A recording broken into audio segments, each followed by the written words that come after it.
ವಾಕ್ಯಕ್ಕೋಸ್ಕರವಾಗಿ ನಮ್ಮ ಕಣ್ಣನ್ನು ಮುಚ್ಚಿಕೊಂಡು ನಾವು ಪ್ರಾರ್ಥನೆ ಮಾಡೋಣ. ಪರಲೋಕದಲ್ಲಿರುವ ತಂದೆ ದೇವರೇ, ಯೇಸು ಕ್ರಿಸ್ತನ ನಾಮದಲ್ಲಿ ನನ್ನ ಪಾದಸನ್ನಿಧಾನಕ್ಕೆ ನಾವು ಬಂದಿದ್ದೇವೆ.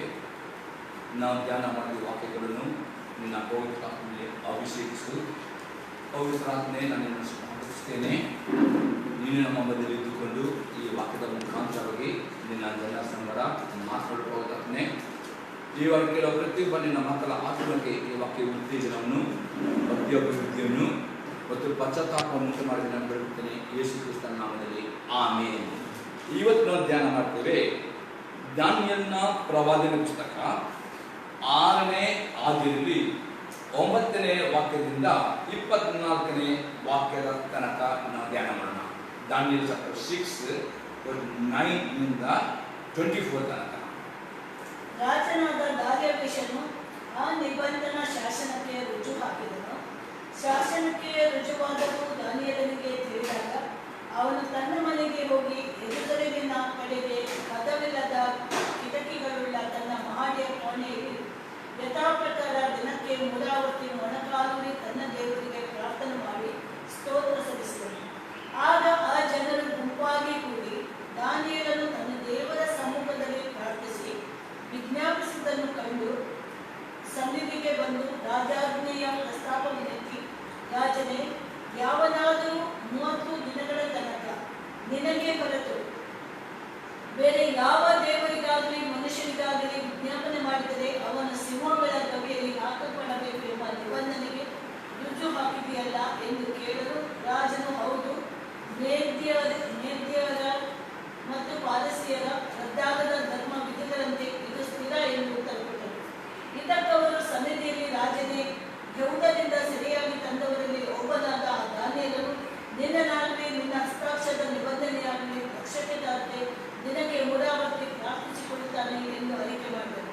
ರಾಜನು ಆ ಮಾತುಗಳನ್ನು ಕೇಳಿ ಬಹಳ ವ್ಯಸನಗೊಂಡು ದಾನಿಯೇಲನನ್ನು ತಪ್ಪಿಸಬೇಕೆಂದು ಮನಸ್ಸು ಮಾಡಿ ಇವನನ್ನು ಹೇಗೆ ರಕ್ಷಿಸಲಿ ಎಂದು ಸೂರ್ಯಾಸ್ತಮದ ತನಕ ಪ್ರಯಾಸಪಟ್ಟರು.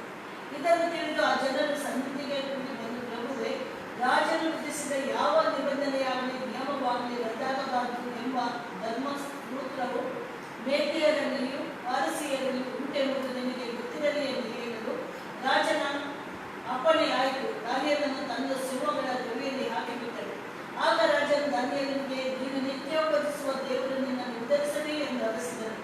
ಕೂಡಲೇ ಬಂಡೆಯನ್ನು ತಂದು ಗವಿಯ ಬಾಯನ್ನು ಮುಚ್ಚಿದರು. ದಾನಿಯೇಲನ ಗತಿಯು ಬೇರೆಯಾಗದಂತೆ ರಾಜನು ತನ್ನ ಮುದ್ರೆಯಿಂದಲೂ ತನ್ನ ಮುಖಂಡರ ಮುದ್ರೆಯಿಂದಲೂ ಅದಕ್ಕೆ ಮೊಹರು ಮಾಡಿದನು. ಅನಂತರ ರಾಜನು ಅರಮನೆಗೆ ಹೋಗಿ ವಿನೋದ ವಾದ್ಯಗಳನ್ನು ತನ್ನ ಮುಂದೆ ತರಿಸದೆ ಉಪವಾಸವಾಗಿ ರಾತ್ರಿಯನ್ನು ಕಳೆದನು.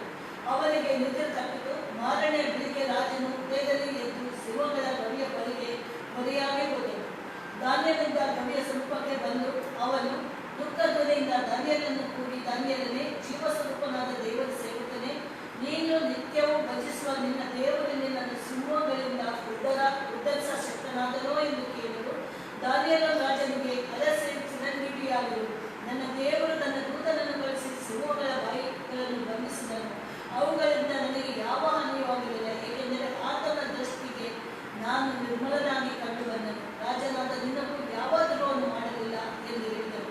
ಅದನ್ನು ಕೇಳಿ ರಾಜನು ಬಹು ಸಂತೋಷಪಟ್ಟು ದಾನಿಯೇಲನನ್ನು ಗವಿಯೊಳಗಿನ ಮೇಲಕ್ಕೆ ಎತ್ತಬೇಕೆಂದು ಅಪ್ಪಣೆ ಮಾಡಿದರು. ಅವರನ್ನು ಅಲ್ಲಿಂದ ಮೇಲಕ್ಕೆ ಎತ್ತಿದರು. ಅವನು ತನ್ನ ದೇವರಲ್ಲಿ ಭರವಸೆ ಇಟ್ಟ ಕಾರಣ ಅವನಿಗೆ ಯಾವ ಹಾನಿಯೂ ಆಗಿರಲಿಲ್ಲ. ಅನಂತರ ರಾಜನು ಆಜ್ಞಾಪಿಸಲು ದಾನಿಯೇಲನ ಮೇಲೆ ದೂರು ಹೊರಿಸಿದವರನ್ನು ತಂದು ಅವರನ್ನು ಅವರ ಹೆಂಡತಿ ಮಕ್ಕಳನ್ನು ಸಿಂಹಗಳ ಗವಿಯಲ್ಲಿ ಹಾಕಿಬಿಟ್ಟರು. ಅವರು ಗವಿಯ ಅಡಿಯನ್ನು ಮುಟ್ಟುವುದರೊಳಗೆ ಸಿಂಹಗಳು ಅವರ ಮೇಲೆ ಹಾರಿ ಅವರ ಎಲ್ಲಾ ಎಲುಬುಗಳನ್ನು ಚೂರು ಚೂರು ಮಾಡಿದರು. ನಾವು ಈ ಬಗ್ಗೆ ನೋಡ್ತೇವೆ, ದಾನಿಯೇಲನಿಗೆ ಇಲ್ಲಿ ಒಂದು ಶೋಧನೆ ಬಂತು ಎಂದರೆ, ಅಲ್ಲಿ ದಾನಿಯೇಲನ ಕೆಲಸ ಮಾಡುವ ಅಲ್ಲಿ ದೇಶಾಧಿಪತಿಗಳು ದಾನಿಯೇಲನನ್ನು ತಪ್ಪು ಉಳಿಸಲಿಕ್ಕೆ ಕಾರಣ ಹುಡುಕಿದರು. ಯಾವ ತಪ್ಪು ಅವರಿಗೆ ಸಿಗಬೇಕಾದ್ರೆ ದಾನಿಯೇಲನು ದೇವರ ದೃಷ್ಟಿಯಲ್ಲಿಯೂ ರಾಜ ದೃಷ್ಟಿಯಲ್ಲಿಯೂ ಪರಿಪೂರ್ಣ ನಿರ್ದೋಷ ಆಗಿದ್ದನು. ಮತ್ತು ಅವರು ಯಾವ ತಪ್ಪು ಹುಡುಕಿದ್ರೆ, ಅವನ ದೇವರಲ್ಲಿ ಭಕ್ತಿಯ ಬಗ್ಗೆ ಅವರು ತಪ್ಪು ಉಳಿಸಿಕೊಂಡು ಅವರಿಗೆ ಯಾರು ರಾಜನ ಆ ವಿಗ್ರಹಾರಾಧನೆ ಅಂದರೆ ರಾಜನು ಮಾಡುವ ಆ ದೇವರನ್ನು ಆರಾಧನೆ ಮಾಡದೆ ಬೇರೆ ದೇವರಿಗೆ ಜೀವಂತ ಸ್ವರೂಪನ ದೇವರು ಯಾರು ಆರಾಧನೆ ಮಾಡ್ತಾರೋ ಅವನನ್ನು ಏನು ಮಾಡಬೇಕು, ಶ್ರೀಮಂತ ಗವಿಗೆ ಹಾಕಬೇಕು ಅಂತ ರಾಜಜ್ಞೆ ಹೊರಡಿಸಬೇಕು ಎಂಬುದಾಗಿ ರಾಜನಿಗೆ ಪ್ರೇರಣೆ ಮಾಡಿ ಆ ರಾಜಜ್ಞೆ ಹೊರಡಿಸಿ ಹೊರಡಿಸಿ ಏನು ಮಾಡಿದ್ರು 30 ದಿನ ತನಕ ಅವನು ದಾನಿಯನ್ನು ಪರೀಕ್ಷಿಸಿದ್ರೆ ಈ 30 ದಿನದಲ್ಲಿ ದಾನಿಯನ್ನು ಆ ಜೀವಸ್ವರೂಪ ದೇವರಿಗೆ ಮರೆಯುತ್ತದೆ ಅವನನ್ನು ಶಿವದಲ್ಲಿ ಹಾಕಬೇಕು ಅಂತ ರಾಜಾಜ್ಞೆ ಹೊರಡಿಸಿದ್ರು. ಈಗ ಈ ರಾಜಾಜ್ಞೆ ಹೊರಡಿದ್ದು ಸುದ್ದಿ ದಾನಿಯನ ನಂತರ ಅವನು ಏನು ಮಾಡಿದನು ನೋಡಿ, ದಾನಿಯನ ಜೀವಿತದಲ್ಲಿ ಎಲ್ಲಾ ಸೋದರ ಜನರಿಗೆ ಒಂದು ಸೀಕ್ರೆಟ್ ಇಲ್ಲಿ ನಾವು ನೋಡ್ತೇವೆ. 4ನೇ ಗುಣ, ಅವನು ಒಬ್ಬ ಪ್ರಾರ್ಥನೆಗಾರನಾಗಿದ್ದ. ಅವನೇನ್ ಮಾಡಿದನು, ದಿನಾಲು ಅವನ ಜೊತೆಗೆ ಪ್ರಾರ್ಥನೆಯ ಒಂದು ಅಭ್ಯಾಸ ಇತ್ತು. ದಿನಾಲು ದೇವರಿಗೆ ಅವನು ಒಂದು ಸಲ ಪ್ರಾರ್ಥನೆ ಮಾಡ್ತಿದ್ದನು. ಅದು ಈ ಒಂದು ಸುದ್ದಿ ಕೇಳಿದ ಅವನು ಇನ್ನು 2 ಸಲ ಅಂದ್ರೆ ದಿನಾಲು 1 ಸಲ ಪ್ರಾರ್ಥನೆ ಮಾಡಿದ್ದಾನೆ, ಇನ್ನು 2 ಸಲ 3 ಸಲ ಇನ್ನೂ ಹೆಚ್ಚು ಪ್ರಾರ್ಥನೆ ಮಾಡಿದನು. ಹೇಗೆಂದರೆ ಆತನು ಎಲ್ಲರೂ ನೋಡುವ ಹಾಗೆ ಮಾಡಿ ಮೇಲೆ ಹೋಗಿ ಕಿಟಿಗಳನ್ನು ತೆರೆದುಕೊಂಡು ನಿನಗೆ 3 ಸಲ ಕಾಲು ಹಿಡಿಕೊಂಡು ಕೈ ಮೇಲೆ ಮಾಡಿ ಜೀವನ ದೇವರನ್ನ ಪ್ರಾರ್ಥನೆ ಮಾಡಿ ನೋಡ್ತೇವೆ. ಈ 30 ದಿನಗಳು ತನಕ ಆ ದೇಶದ ನೋಡಿದ್ರು ಅವರು ರಾಜನ ಆಜ್ಞೆಗೆ ಅವಿದಂತೆ ರಾಜನ ಏನು ಆಜ್ಞೆ, ಯಾರು ರಾಜನು ಅಂದ್ರೆ ಆರಾಧನೆ ಮಾಡೋ ವಿಗ್ರಹ ಆರಾಧನೆ ಮಾಡಿದ್ರೆ ಜೀವದ ದೇವರನ್ನು ಆಡಂತ ಅವರಿಗೆ ಈಗ ಇವನಲ್ಲಿ ಯಾವ ತಪ್ಪಿಲ್ಲ. ಈಗ ಏನು ತಪ್ಪು ನೋಡಿದ್ರು ಇವನ ಭಕ್ತಿಯ ಮೇಲೆ ಅಲ್ಲ, ಇವನು ಏನು ಮಾಡಿದನು, ಇವನು ಆ ರಾಜನ ದೇವರನ್ನು ಆರಾಧನೆ ಮಾಡಲಿಲ್ಲ, ಜೀವಸ್ವರೂಪ ದೇವರನ್ನು ಆರಾಧನೆ ಮಾಡಿದನು. ಈ 30 ದಿನ ಈ ದಾಳಿಯನ್ನು 3 ಸಲ ಆರಾಧನೆ ಮಾಡಿ ನೋಡಿಕೊಂಡು ಆ ದೇಶ ಪೂರ್ಣ ಬರ್ತದೆ. ನೋಡಿ, ನೀನು ನೇಮಿಸಿದ ಆಜ್ಞೆ ಅದು ಸ್ಥಿರವಾಗಿದೆ, ಅದು ಕ್ಯಾನ್ಸಲ್ ಮಾಡಲಿಕ್ಕೆ ಆಗುವುದಿಲ್ಲ ಎಂಬುದಾಗಿ ಹೇಳಿ ಸಿಂಹದ ಕಿವಿಗೆ ಯಾರು ಹಾಕಿದ್ರು, ದಾನಿಯನ್ನು ಹಾಕಿದ್ರು. ನೋಡಿ, ಆ ಸಿಂಹಗಳು ಎಷ್ಟೋ ದಿನಗಳಿಂದ ತಿಂಗಳು ಆಗಬಹುದು ಆಹಾರ ಕೊಡದೆ ತುಂಬಾ ಆಶೆಯಿಂದ ಕೂಡಿದ ಅನೇಕ ಸಿಂಹಗಳು ಇದ್ದಾಗ ಗವಿಗೆ ದಾನಿಯನ್ನು ಹಾಕಿದ್ರು. ಇಲ್ಲಿ ನೋಡಿ ಬೇರೆ ದಾನಿಯನಿಗೆ ಈ ಶೋಧನೆ ಬರ್ತದೆ ಎಂಬುದೇ ಅವನಿಗೆ ಗೊತ್ತಾಯಿತು. ಅವನೇನ್ ಮಾಡಿದ್ರು, ಸ್ವಲ್ಪ ಪೀಳಿಗೆ ಆರಾಮ ಮಾಡಿದನ ಇಲ್ಲ, ಅದು 1 ಸಲ ಪ್ರಾರ್ಥನೆ ಮಾಡಿದ್ರು, ಈ 2 ಸಲ ಜಾಸ್ತಿ ಪ್ರಾರ್ಥನೆ ಮಾಡಿದ್ರು.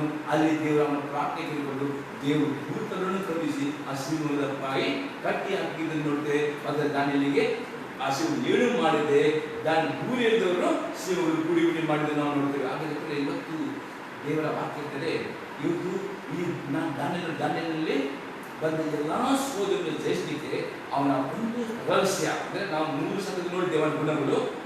4ನೇ ರಹಸ್ಯ ಪ್ರಾರ್ಥನೆ ಮಾಡುವವನಾಗಿದ್ದಾನೆ. ದಾನಿಯೇಲನು ಬರೀ ಪ್ರಾರ್ಥನೆ ದಿನಾಲು ತಪ್ಪದೆ ಪ್ರಾರ್ಥನೆ ಮಾಡುತ್ತಿದ್ದನು. ಅದಕ್ಕೆ ಅವನು ಒಂದು ಪ್ರಾರ್ಥನಾ ವೀರನಾಗಿದ್ದನು. ಆಮೇಲೆ ದಾನಿಯೇಲನು ಆ ನೆಲುಕೊಂಡು ನೆಲೆಸಿದ ಆ ಒಂದು ವಿಗ್ರಹಕ್ಕೆ ಅಡ್ಡ ಬೀಳಿದ್ರೆ ಬೆಂಕಿ ಆಗ್ತದೆ. ಆ ಬೆಂಕಿ ಸಹ ದೇವ ದೂತನ್ನು ಬಂದು ಕಾಪಾಡಿದ್ರು. ಇದೆಲ್ಲ ಸೋದರರಲ್ಲಿ ಏನು ಕಾರಣ, ಒಂದು ಸೀಕ್ರೆಟ್ ಅಂದ್ರೆ 3 ಗುಣ ನೋಡ್ತಾ ಅದರೊಟ್ಟಿಗೆ ಇದೊಂದು ಸೀಕ್ರೆಟ್ ಅಂದರೆ ಅವನು ಒಬ್ಬ ಪ್ರಾರ್ಥನಾ ವೀರನಾಗಿದ್ದನು. ಹಾಗಾದ್ರೆ ನಾವು ತಿಳಿಯುವುದು ದಾನಿಯೇಲನಿಗೆ ನಾವೆಲ್ಲರೂ ಪ್ರಾರ್ಥನೆ ವೀರರಾಗುವುದೇ ಮಾತ್ರವೇ ಲೋಕದಲ್ಲಿ ಯಾವ ಸೋದರಗಳು ಬರಬಹುದು, ಯಾವ ಕಷ್ಟಗಳು ಬರಬಹುದು, ಏನು ಬಂದರೂ ಪ್ರಾರ್ಥನೆ ಮಾಡುವವರಿಗೆ ದೇವರು ಪ್ರತಿಯೊಂದು ಕಷ್ಟಗಳಿಂದ ಪ್ರತಿಯೊಂದು ಸೋದರರಿಂದ ಜಯವನ್ನು ಬಿಡುಗಡೆ ಕೊಡುತ್ತಾರೆ ಎಂದು ದಾನಿಯೇಲನ ಈ ಪ್ರಾರ್ಥನೆ ಮುಖಾಂತರ ಕಂಡುಕೊಳ್ಳುತ್ತೇವೆ. ಆಮೇಲೆ ಇನ್ನು 2 ಪ್ರಾರ್ಥನೆ ಬೇಕಾದ ಸಾಕ್ಷಿ ನೋಡುವ ಮತ್ತು ನಾವು ಹೇಗೆ ಪ್ರಾರ್ಥನೆ ಬಗ್ಗೆ ನೋಡುವ. ದಾನಿಯೇಲನ ಪ್ರವಾದನೆ ಪುಸ್ತಕ 2ನೇ ಅಧ್ಯಾಯದಲ್ಲಿ 17 ಮತ್ತು 18 ನಾವು ಓದಿದ್ದೇವೆ. ದಾನಿಯೇಲ chapter 2 verse 17 and 18 verse.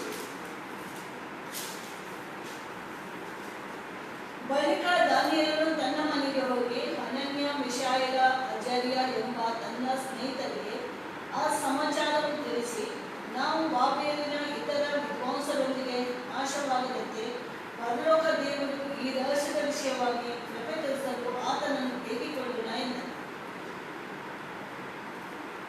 ಆಗ ಆ ರಹಸ್ಯವು ರಾತ್ರಿಯ ಸ್ವಪ್ನದಲ್ಲಿ ದಾನಿಯೇಲನಿಗೆ ವ್ಯಕ್ತವಾಯಿತು. ಕೂಡಲೇ ದಾನಿಯೇಲನು ಪರಲೋಕ ದೇವರನ್ನು ಹೀಗೆ ಸ್ತುತಿಸಿದನು. ನೋಡ್ತೇವೆ ಆಲೋಚನೆ ಕನಸು ಇತ್ತು. ಆ ಕನಸಿನ ಅರ್ಥವನ್ನು ಹೇಳದವರನ್ನು ಎಲ್ಲರನ್ನು ಕೊಂದು ಹಾಕ್ತೇನೆ ಎಂಬುದಾಗಿ ಒಂದು ಗುಣ ಇಲ್ಲಿ ನಾವು ನೋಡ್ತೇವೆ. ಈಗ ದಾನಿಯೇಲನು ಮಾಡ್ತಾನೆ, ದಾನಿಯೇಲನು ತನ್ನ ಸ್ನೇಹಿತರ ಸೇರಿ ಪ್ರಾರ್ಥನೆ ಮಾಡ್ತಾನೆ. ನಾವು ನೋಡ್ತೇವೆ ದಾನಿಯೇಲನು ವೈಯಕ್ತಿಕವಾಗಿ ಪ್ರಾರ್ಥನೆ ಮಾಡುತ್ತಿದ್ದವನು ಒಬ್ಬ ಪ್ರಾರ್ಥನೆಯನ್ನು. ಹಾಗೆ ಅವನು ತನ್ನ ಸಹೋದರರಿಗೆ, ಅದಕ್ಕೆ ನಾವು ವ್ಯಕ್ತಿಗಿನ ಪ್ರಾರ್ಥನೆ ಮಾಡಬೇಕು, ಸಭೆಯಾಗಿನ ಪ್ರಾರ್ಥನೆ ಮಾಡಬೇಕು, ಕುಟುಂಬವಾಗಿನ ಪ್ರಾರ್ಥನೆ ಮಾಡುವುದು ಅತಿ ಅಗತ್ಯವಾಗಿದೆ. ಆಮೇಲೆ ಇಲ್ಲಿ ದಾನಿ ಮಾಡ್ತಾನೆ ವ್ಯಕ್ತಿಗತ ಪ್ರಾರ್ಥನೆ. ಇಲ್ಲಿ ಅವನು ಮಾಡ್ತಾನೆ ತನ್ನ ಸಹೋದರೊಟ್ಟಿಗೆ ಅಂದ್ರೆ ತನ್ನ ಯೇಸು ದೇವರು ನಮ್ಮ ಸಹೋದರ ಸೇರಿದ್ರು ಅವರು ಪ್ರಾರ್ಥನೆ ಮಾಡ್ತೇವ. ಆ ಕನಸು ಅರ್ಥ ನಮಗೆ ತಿಳಿಯ ಪ್ರಶ್ನೆ ಪ್ರಾರ್ಥನೆ ಮಾಡೋ ದೇವರು ದಾನಿಯಲ್ಲಿ ಆ ಕನಸು ಅರ್ಥವನ್ನು ತಿಳಿಸಿ ಆ ರಾಜ ಅವರು ಕೊಂದು ಹಾಕದೆ ಕನಸು ಅರ್ಥವನ್ನು ಹೇಳುತ್ತಾನೆ. ಅದಕ್ಕೆ ಪ್ರೇರೆ ಪ್ರಾರ್ಥನೆ ಅಂದರೆ ಒಂದು ದಿನಾಲೂ ಪ್ರಾರ್ಥನೆ ಮಾಡಬೇಕು. ಅಷ್ಟೇ ಅಲ್ಲ, ಕುಟುಂಬವಾಗಿ ಮಾಡೋ ಪ್ರಾರ್ಥನೆ, ಸಭೆಯಾಗಿ ಮಾಡೋ ಪ್ರಾರ್ಥನೆಯಲ್ಲೂ ನಂಬಿಕಸ್ಥವಾಗುತ್ತದೆ. ಎಂಥ ಸೋದರರು ಬಂದರೂ ನನ್ನ ಛಾಯೆ ಹೊಂದಿದ್ದೇವೆ. ಇನ್ನೊಂದು ಅವನ ಪ್ರಾರ್ಥನೆ ಬಗ್ಗೆ ನೋಡೋದ್ರೆ ದಾನಿಯೇಲ ಪುಸ್ತಕ 9ನೇ ಅಧ್ಯಾಯದಲ್ಲಿ 1ರಿಂದ 3ನೇ ವಾಕ್ಯ ತನಕ. ದಾನಿಯೇಲ ಚಾಪ್ಟರ್ 9 verse 1 to 3.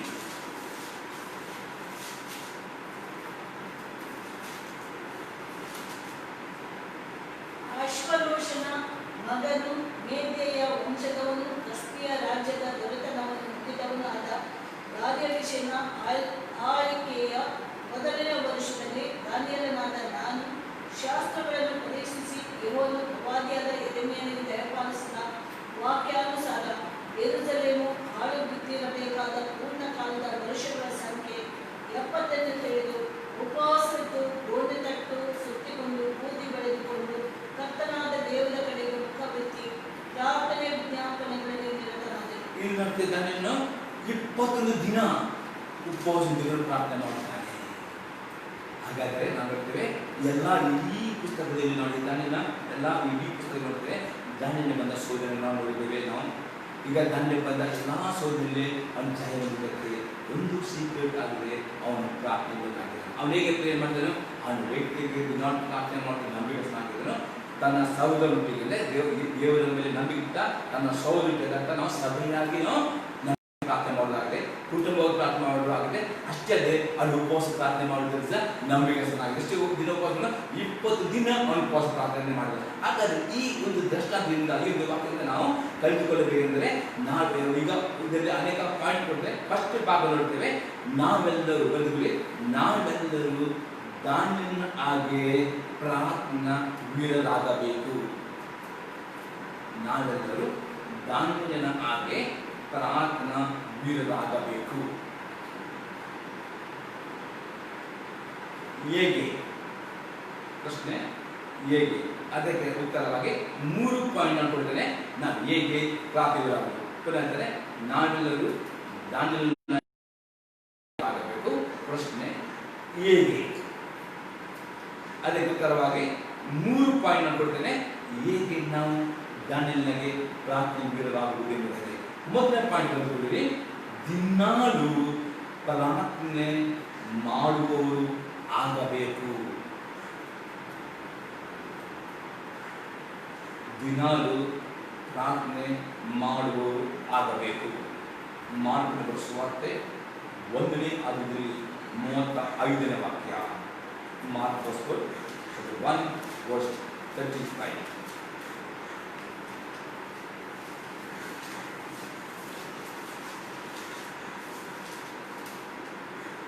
ಮುಂಜಾನೆ ಇನ್ನೂ ಮೊಬ್ಬಿರುವಾಗ ಆತನು ಎದ್ದು ಹೊರಟು ಅಡವಿಯ ಸ್ಥಳಕ್ಕೆ ಹೋಗಿ ದೇವರನ್ನು ಪ್ರಾರ್ಥಿಸಿದನು.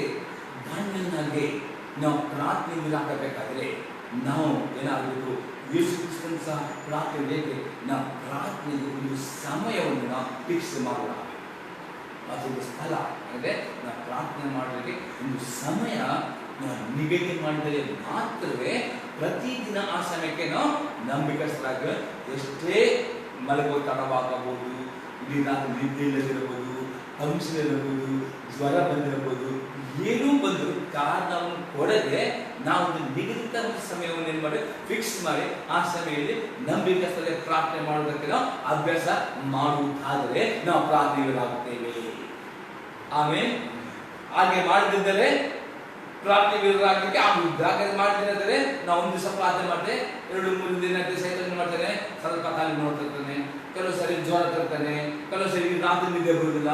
ಈಗ ತಂದು ಇವತ್ತು ನಿದ್ದೆ ಬರಲ್ಲ, ಆ ರೀತಿ ಮಾಡಿ ಮಾಡಿ ಆ ಒಂದು ಟೈಮ್ ಫಿಕ್ಸ್ ನಿಂತಾಗೆ ಒಂದಿನ ಪ್ರಾರ್ಥನೆ ಮಾಡ್ತಾರೆ ಕೆಲವರು, 4 ದಿನ ಪುನಃ ಪ್ರಾರ್ಥನೆ. ಇದೆಲ್ಲ ಪ್ರಾರ್ಥನೆ ವೀರರಾಗ ಗುಟ್ಟೆ ಇದೆ. ಪ್ರಾರ್ಥನೆ ವೀರರು ಒಂದು ಸಮಯವನ್ನು ನಿಗದಿಪಡಿಸಬೇಕು. ಯಾವ ಸಮಯ ಅವರಿಗೆ ಅನುಕೂಲ ಉಂಟು ಆ ಸಮಯ ನಿಗದಿಪಡಿಸಬೇಕು. ಮತ್ತು ಪ್ರಾರ್ಥನೆ ಇದ್ದೇವ, ಇದು ನಾನು ಈ ಸಮಯ ಫಿಕ್ಸ್ ಮಾಡಿ ಈ ಸಮಯ ಪ್ರತಿದಿನ ಪ್ರಾರ್ಥನೆ ಕೃಪೆಗಳು ಮತ್ತೆ ನಾವು ಪ್ರಾರ್ಥನೆ ಮಾಡಬೇಕು. ಮತ್ತು ಆ ಸಮಯ ಒಂದು ನಾವು ನಿಗದಿ ಮಾಡಿ ಆ ಸಮಯದಲ್ಲಿ ಎಲ್ಲ ನಾವು ಇಟ್ಟುಕೊಂಡು ಏನಾದರೂ ಮಾಡಿ ಆ ಸಮಯ ಪ್ರಾರ್ಥನೆ ಮಾಡೋದಕ್ಕೆ ಆರಿಸಿಕೊಳ್ಳಬೇಕು. ಅಷ್ಟೇ ಅಲ್ಲದೆ ಪ್ರಾರ್ಥನೆ ಮಾಡಿದ ಸ್ಥಳವೂ ಆರಿಸಿಕೊಳ್ಬೇಕು. ಅಂದ್ರೆ ಈಗ ಅನೇಕರು ಪ್ರಾರ್ಥನೆ ಈಗ ಮಾಡ್ತಾರೆ ಮಂಚದಲ್ಲಿ ಕುಳಿತುಕೊಂಡು ಪ್ರಾರ್ಥನೆ ಮಾಡ್ತಾರೆ. ಈಗ ನಾನು ಮಂಚದಲ್ಲಿ ಕುಳಿತುಕೊಂಡು ಪ್ರಾರ್ಥನೆ ಮಾಡುವಾಗ ಸ್ವಾಭಾವಿಕವಾಗಿರ್ತದೆ ನಾವು ಮಂಚಕ್ಕೆ ಹೋಗುವುದು, ಯಾಕಂದ್ರೆ ರಾತ್ರಿ ನಾವು ಮಳೆಗೆ ಹೋಗುವ ಜಾಗ ನಮ್ಮ ಮಂಚ ಅಥವಾ ನಾವು ಆಸೆ. ಈ ಪ್ರಾರ್ಥನೆ ನಾವು ಮಾಡಬೇಕಾದ್ರೆ ಪ್ರಾರ್ಥನೆ ಬೀಳಾಗ್ತದೆ ನಾವು ಆ ಆಸೆಯಿಂದ ಆ ಮಂಚ ಬಿಟ್ಟು ಹೊರಗೆ ಬರಬೇಕು. ನಮ್ಮ ಮನೆಯಲ್ಲಿ ಯಾವುದೊಂದು ಕೋಣೆ ಅದು ಯಾವುದೊಂದು ಸ್ಥಳ ಅದೇ ಯಾರು ನಮಗೆ ಡಿಸ್ಟರ್ಬ್ ಆಗದೆ. ಅಂದರೆ ಈಗ ಮನೆಯಲ್ಲಿ ತುಂಬ ಮಂದಿ ಇರ್ಬೋದು, ನಮ್ಗೆ ಯಾವ ರೀತಿಯ ಪ್ರಾರ್ಥನೆ ತೊಂದರೆ ಆಗಿದೆ, ವ್ಯಕ್ತಿಗತ ಪ್ರಾರ್ಥನೆ ಯಾವ ಒಂದು ತನ್ನ ಒಂದು ಜಾಗ ಅಂದರೆ ನಮಗೆ ಆ ಜಾಗ ಆಲಿಸ್ಬೋದು. ನಾವು ಆ ಜಾಗದಲ್ಲಿ ಆ ಸಮಯದಲ್ಲಿ ನಾನು ಮತ್ತು ನಮ್ಮ ದೇವರು ವ್ಯಕ್ತಿ ಬಗ್ಗೆ ಪ್ರಾರ್ಥನೆ ಮಾಡೋ ಅಭ್ಯಾಸ ಮಾಡುವವರು ಮಾತ್ರವೇ ಪ್ರಾರ್ಥನೆಗಳಾಗ್ತಾರೆ. ಆಮೇಲೆ ಧಾನ್ಯನಿದ್ರೆ ಅದನ್ನು ಅಭ್ಯಾಸ ಮಾಡಿ ಅದಕ್ಕೆ ಅವನು ದಿನಾಲು ಪ್ರಾರ್ಥನೆ ಮಾಡ್ತಾನೆ. ಒಂದು ಸಲ ಅದು ಈ ಸುದ್ದಿ ಸಿಕ್ಕಿದ ನಂತರ ಅವನು ಗೊತ್ತದ್ದು ಸ್ವಲ್ಪ ಪ್ರಾರ್ಥನೆಯಲ್ಲಿ ನಂಬಿಕಸ್ಥರಾದರೆ ಇದು ಜಾಸ್ತಿ ಪ್ರಾರ್ಥನೆ ಮಾಡಿದಾಗ ನೋಡಿ ಅನೇಕ ಪ್ರಾರ್ಥನೆ ಮಾಡ್ತಾರೆ. ಸ್ವಲ್ಪ ಪ್ರಾರ್ಥನೆ ನಾವು ಸ್ವಲ್ಪ ಪ್ರಾರ್ಥನೆಯಲ್ಲಿ ನಾವು ತರ್ತರಾದ್ರು ಪ್ರಾರ್ಥನೆ ಅಟ್ಲೀಸ್ಟ್ 1 ಗಂಟೆಯಾದರೂ ನಾವು ಪ್ರಾರ್ಥನೆ ಮಾಡಲೇಬೇಕು. ಇದು ನಾವು ಅಭ್ಯಾಸ ಮಾಡಬೇಕು. ಆದರೆ 1 ಗಂಟೆ ಪ್ರಾರ್ಥನೆ ನಾವು ತಪ್ಪು ಆಗೋಲ್ಲ. ನಾವು ಕೆಲವು ಸಲ ನಮಗೆ ಕೆಲವೊಂದು ಸೋದರ ಪ್ರತಿಮೆ ಗೊತ್ತಾಗ್ತದೆ, ಕೆಲವೊಂದು ಕಷ್ಟಗಳು ಆಗ ಆಗದ ಬಿಡಾಡಿದ್ರೆ 1 ಗಂಟೆ ಪ್ರಾರ್ಥನೆ ಮಾಡುವುದೇ ಅದು ಜಾಸ್ತಿ ಪ್ರಾರ್ಥನೆ ಮಾಡುವಾಗ ದಾರಿಯಲ್ಲಿ ಮಾಡಿದ್ರು ಅಂತ 1 ಗಂಟೆ ಒಂದೇ ಸಾಲ ಅವನು ಇನ್ನು 2 ಸಾಲ ಮಾಡಿದ್ರು. ಅವನು ಮಧ್ಯಾಹ್ನ ರಾತ್ರಿ ಅವನು ಆ ಪ್ರಾರ್ಥನೆ ಮಾಡಿದ್ರು, ಒಣ ಕಾಲಕ್ಕೆ ಮೇಲೆ ಮಾಡಿ ತಾನು ಮೊದಲು ಪ್ರಾರ್ಥನೆ ಮಾಡಿದ. ಆ ಪ್ರಾರ್ಥನೆಯಲ್ಲಿ ದೇವರಿಗೆ ಏನು ಮಾಡಿದ್ರು, ಆ ಹಸಿವಿದ್ದ ಆ ಒಂದು ಶಿವಲ ಬಾಯಲ್ಲಿ ದೇವದೂತರನ್ನು ಕಲಿಸ್ತೀನಿ. ಇವತ್ತು ದೇವದೂತರು ನಮಗೋಸ್ಕರ ಇದ್ದಾರೆ. ಕೀರ್ತನೆ 91 ಹೇಳ್ತಾರೆ, ಆಮೇಲೆ ಮತ್ತೆ ನೀನು ಹೋಗಲ್ಲ ನಿನ್ನ ಕಾವಲಿಗೆ ನಿನ್ನ ಹೆಸರನ್ನು ದೂತ ಕೊಡ್ತಾನೆ. ಹೌದು, ಈಗ ವಾಕ್ಯ ಉಂಟು ಅನ್ನೋದಾಗಿ ಬರೀ ವಾಕ್ಯ ಅರಿಕೆ ಮಾಡಿಕೊಂಡು ಒಂದು 5 ದಿವಸ ಪ್ರಾರ್ಥನೆ ಮಾಡಿದ್ರೆ ಸಾಕಾಗುವುದಿಲ್ಲ. ಆ ದೇವದೂತರು ಪ್ರತಿ ಘಳಿಗೆ ನಮ್ಮ ಸಂಗಡ ಬಂದು ನಾವು ಪ್ರಯಾಣ ಮಾಡುವಾಗ ಹೋಗುವಾಗ ಬರುವಾಗ ಎಲ್ಲ ಅಪಘಾತ ಭೂಮಣ್ಣ ಭೂಗಟ್ಟು ವ್ಯಾಧಿಗಳಿಂದ ಕಲ್ಲರಿಂದ ಎಲ್ಲ ಕಾಪಾಡಬೇಕಾದ್ರೆ ದಿನಾಲು ನಮ್ಮ ಪ್ರಾರ್ಥನೆ ದಾನಿಯಾಗಿ ಆಗ ದೇವರು ನಮ್ಮ ಪ್ರಾರ್ಥನೆ ಕೇಳಿಕೊಂಡು ಪ್ರತಿ ಗೆರಿಗೆ ನಮ್ಮ ಸಂಗಡ ದೇವದೂತರು ಕೊಡುತ್ತಾನೆ. ನಮ್ಮ ಕಣ್ಣಿಗೆ ಕಾಣುವುದಿಲ್ಲದು ಅವರಿಗೂ ನಾವು ಹೋಗುವಾಗೆಲ್ಲ ಪ್ರತಿ ದಿವಸ ಏನೆಲ್ಲ ನಮಗೆ ನಾವು ಬೀಳದಂತೆ ಕೆಲಸ ಎಷ್ಟು ಜನರು ಕಾಲು ಜಾರಿ ಬಿದ್ದುಕೊಂಡು ಅವರಿಗೆ ಅಲ್ಲ ತಲೆಯಲ್ಲಿ ದೇವದೂತರು ನಮ್ಮನ್ನು ಮಾಡ್ತಾನೆ. ಪ್ರತಿದಿನ ಕಾಲು ಜಾರಿದಾಗೆ ಪ್ರತಿಯೊಂದು ರೀತಿಯಲ್ಲಿ ನಮ್ಮನ್ನು ಕಾಪಾಡುತ್ತಾರೆ. ಇದು ನಮಗೆ ದೇವರ ಸಂರಕ್ಷಣೆ ಬೇಕಾ? ದೇವರು ನಮಗೋಸ್ಕರ ಗುರಾಣಿಟ್ಟು ನಮ್ಮನ್ನು ಕಾಪಾಡಬೇಕಾ? ಹಾಗಾದರೆ ನಾವು ಪ್ರಾರ್ಥನೆ ಮಾಡುವ ವೀರರಾದರೆ ಮಾತ್ರ ಪ್ರತಿದಿನ ಪ್ರತಿ ಗಳಿಗೆ ನಮ್ಮ ಸಂಗಡ ದೇವದೂತರು ನಮಗೆ ಬರೋ ಪ್ರತಿಯೊಂದು ಸನ್ನಿವೇಶಗಳು ಪ್ರತಿ ನಿಟ್ಟಿನಲ್ಲೂ ದೇವದೂತರು ನಮ್ಮನ್ನು ಕಾಪಾಡಿ ನಮಗೆ ಜಯವನ್ನು ಹಾಕಿದ್ದಾರೆ. ಅದಕ್ಕೋಸ್ಕರ ಪ್ರಾರ್ಥನೆಗಳಾಗಬೇಕಾದ್ರೆ ಒಂದು ಸಮಯ ನಾವು ನಿಗದಿ ಮಾಡಬೇಕು. ಆ ಸಮಯ ನಂಬಿಕಸ್ಥರಾಗಬೇಕು. ಅದು ನನ್ನ ಮತ್ತು ದೇವರ ಸಭೆ ನಿರೀಕ್ಷೆ ಮಾಡಬೇಕಾದ್ರೆ 1 ಗಂಟೆ ಎಷ್ಟು ನಿಮಗೆ ಏನು ನೀವು ನಿರ್ಧಾರ ಮಾಡಿದಾಗ ಮತ್ತು ಆ ಸಮಯಕ್ಕೆ ಒಂದು ಜಾಗ ಸ್ಥಳವನ್ನು ಆರಿಸಿಕೊಳ್ಳಬೇಕಾದ್ರೆ ಅನೇಕರು ಮಂಚದಲ್ಲಿ ಕೂತ್ಕೊಂಡು ಪ್ರಾರ್ಥನೆ ಮಾಡಿದ್ರೆ ನಮಗೆ ನಿದ್ದೆ ಬರುತ್ತದೆ. ಅದಕ್ಕೆ ಮಂಚದಿಂದ ಹೊರಗೆ ಬಂದು ಮುಖ ತೊಳೆದು ಸ್ವಲ್ಪ ನಾವು ಕೆಲವರಿಗೆ ಸ್ನಾನ ಮಾಡಬಹುದು. ಏನಾದರೂ ಮಾಡಿಬಿಟ್ಟು ಪ್ರಾರ್ಥನೆ ಅಂದರೆ ನಾವು ಕಣ್ಣು ಕೂರಿ ಪ್ರಾರ್ಥನೆ ಮಾಡಲ್ಲ, ಪ್ರಾರ್ಥನೆ ಎಚ್ಚರವಿದ್ದುಕೊಂಡು ನನ್ನ ದೇವರ ಹತ್ರ ಪ್ರಾರ್ಥನೆ ಮಾಡುವುದಕ್ಕೆ ನಾವು ಅಭ್ಯಾಸ ಮಾಡುವವನು ಮಾತ್ರವೇ ಪ್ರಾರ್ಥನೆಯನ್ನಾಗುತ್ತಾನೆ. ಈಗ ಈ ಪ್ರಾರ್ಥನೆ ಯಾಕೆ ಮಾಡಬೇಕು ಅನ್ನೋ ಅದಕ್ಕೆ ಕೆಲವು ಎಕ್ಸಾಂಪಲ್ ನೋಡ್ಕೊಳ್ಳುವ. ಮತ್ತೆ ಅನುಭವಿಸುವಂತೆ 26ನೇ 40 ಮತ್ತು 41ನೇ ವಾಕ್ಯ, ಮಾಥ್ಯೂ ಚಾಪ್ಟರ್ 26 verse 40 and 41.